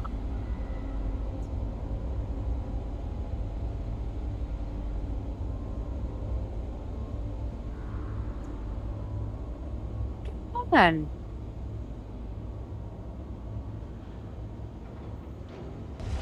Please visit us again. That sad thing about it, my voice AI is now broken, so I can't explain about the salvation.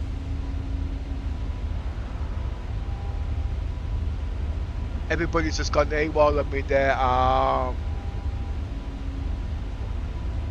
just call my eyes have gone so bad. So what you think? Is the salvation viewable? That's what I wrote up just now. Yeah, people have made videos of it. Just screenshots and everything of it. Yeah, no. You mean? Yeah, go on. You mean use people like everybody to go and see it? You mean?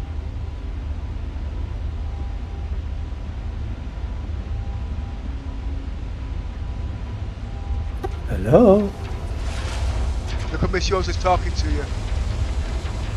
I think he's talking to you, actually. No, I'm talking to you. Oh, sorry, carry on. You're the one that's asking about the viewable side of it. No, that's what the guy in chat's asking. Oh. So there's actually somebody there.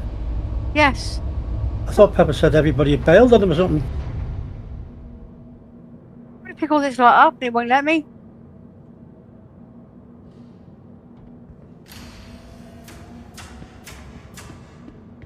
Good.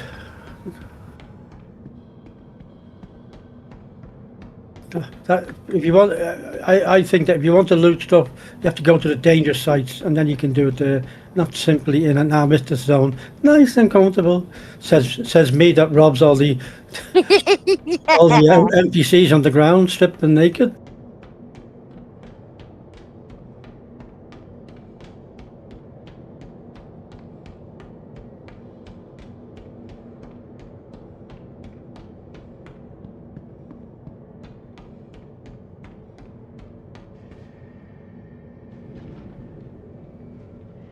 The Drake Clipper price. What feels fair? Click to see spoiler. What? That's a picture of the. We've all seen the picture, so it's not a spoiler really. For a solo pilot, this ship has it all.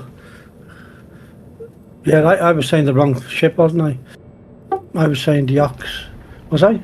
I don't know what I was saying. Yeah, so he was asking about what we thought the price of the Clipper would be.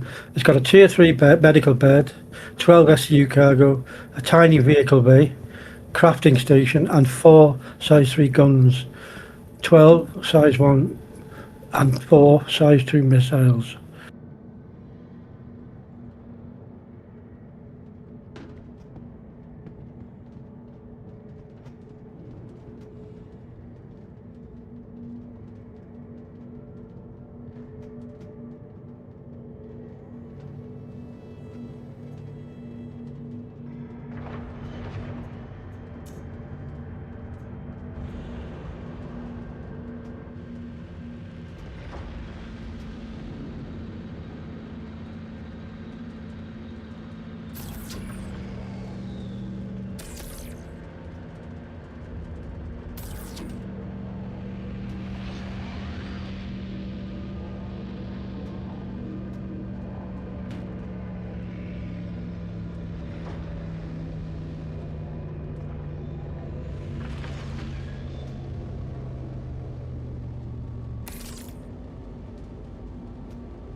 How deep I've been moving these things before?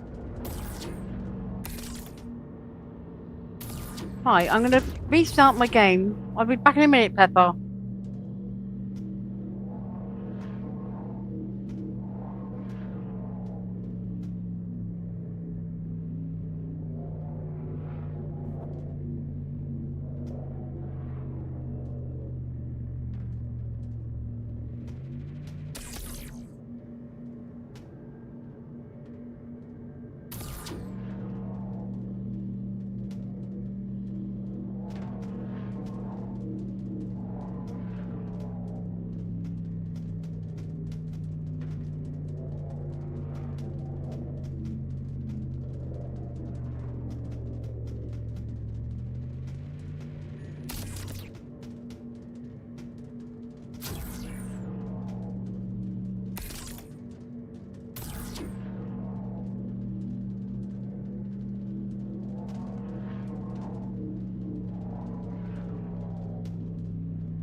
to the ASOP vehicle retrieval system.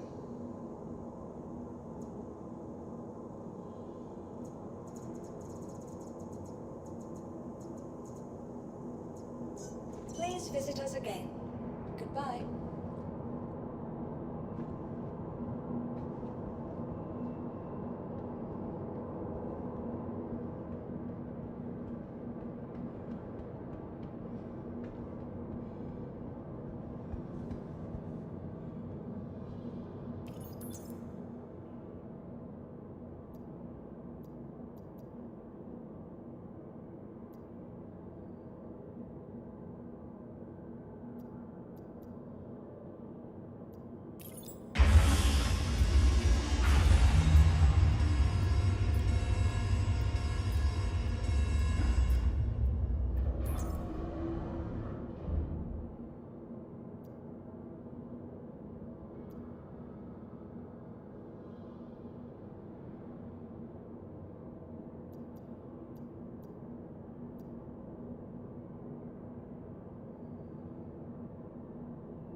It's working now, so don't give me to nick the rest of it over.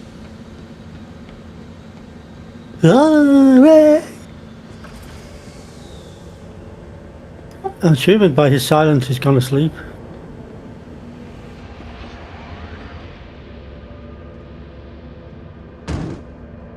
No, He's not busy. really. I couldn't get a no word in edgeways. Oh, right. You have to say something first to get your word in edgeways. Rockabye baby on the treetop. Let's go there.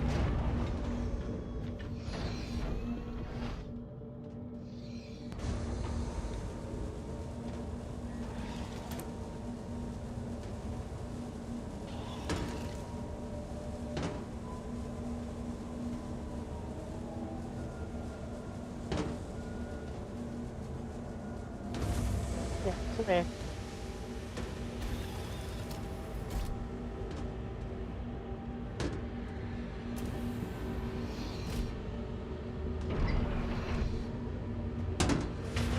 Stop thief.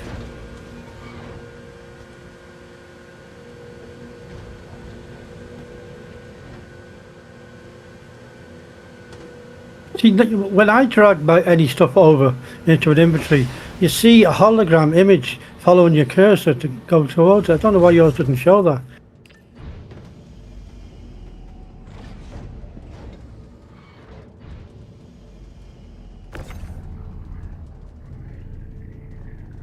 Hey, he wants to chat you up a little bit. Oh, Look at him, he's showing off, taking selfies with his Moby glass.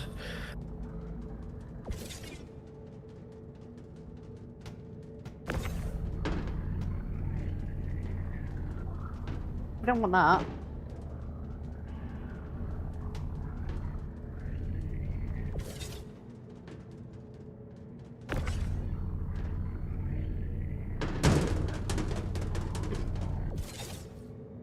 Landing back there, look. What? In my hand again. Like me when I'm losing all the weight from my belly. I can see me dick again. Oh, you got one now, Yosa. I thought you sold it. Oh no, I thought, the company said you rented it out, but I didn't get a piece of it. yes, it's true. I still have one. Are you selling it? I need an attachment. Off at the end of your nose. Is it long enough?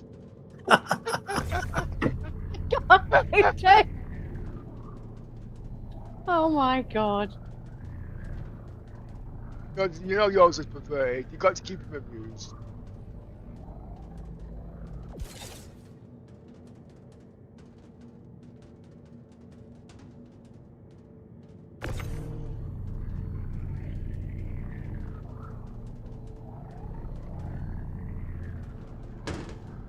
Aye. Throw that one off.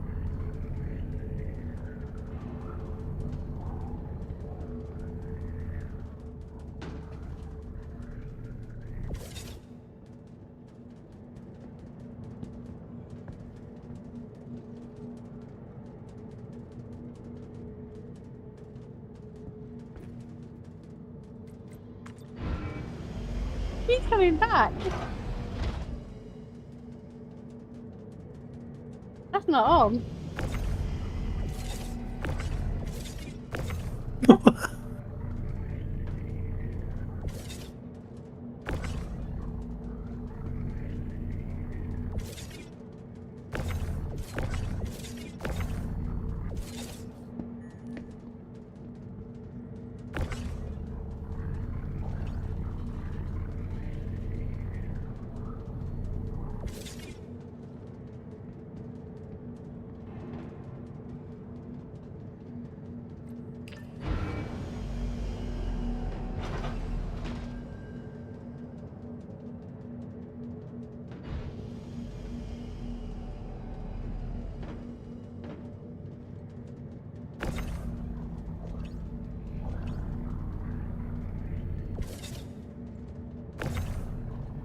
I'm not doing that then, we'll keep going back. That's not fair.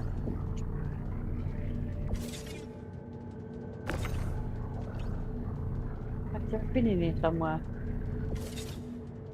Take a look at this. I'm looking for a bin. Shows his mouth, he keeps a lot of rubbish there. Still is very quiet, isn't he? He's not amused. We should take the bins out. Don't forget the rubbish. Rosa? Yeah. Oh, I thought Mike was broken. I was going to reset it.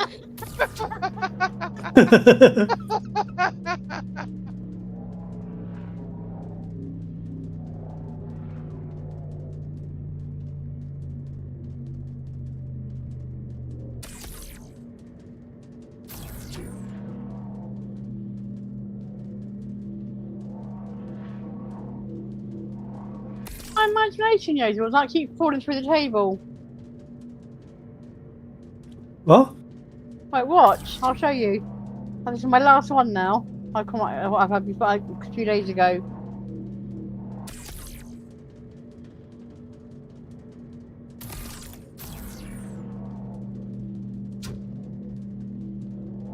See, that was desync. You were putting one on and it was still arriving, wasn't it?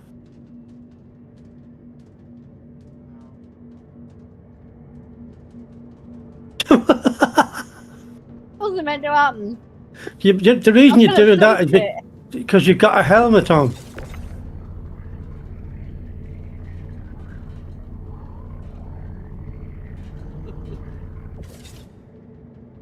Oh well. If I take that off now. There is a definitely desync, so I moved them to my inventory just now.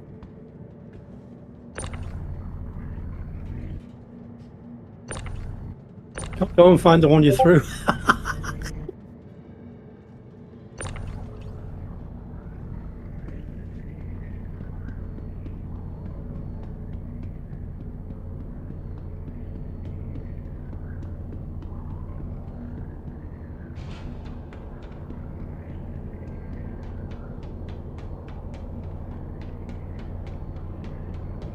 How the hell did you manage that?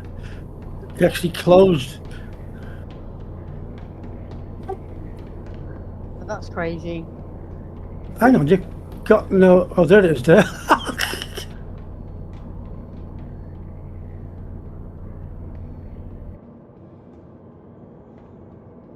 Okay, well,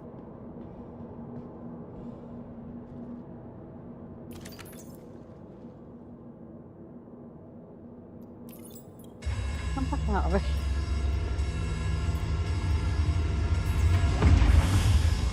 This is crazy. I would have never believed it if I didn't feel it. My PC's so cold, it blows out cold air now. Unlike you, it was full of hot air. So the perfect balance between you and your PC. Come, miss. Since when did you find yours amusing? This game is freaking me out. Oh, okay. Switch it around. I was trying to kill yours as joke here. You have to do it on your own. Little Miss not going to help you. She's on my side. I gathered that. Yep, she's on my side. The right I'm side. not on anyone's side. I don't. Whoa, stay down. I've got a big double bed, king size bed up there. Oh my god. Why this house is You mean cold? the big bed on the 890 more like? Oh, my bed's bigger than that. I paid bragging rights for that Right, bed. where's the table? Yeah, but you don't have a telly as big as, your telly's not as big as that. Do you want to bet? The TV in the lounge is. No, it isn't. I mean, the one at the end of the bed, unless they've shrunk it friggin' down, was ginormous. It's about 120 inches. It's up like. Right, Joseph, see if he's very sweet. Or see, no, watch. Oh, it stayed there that time. The other ones went through the table. What I don't understand is how are you walking forward before you let go? I don't get that.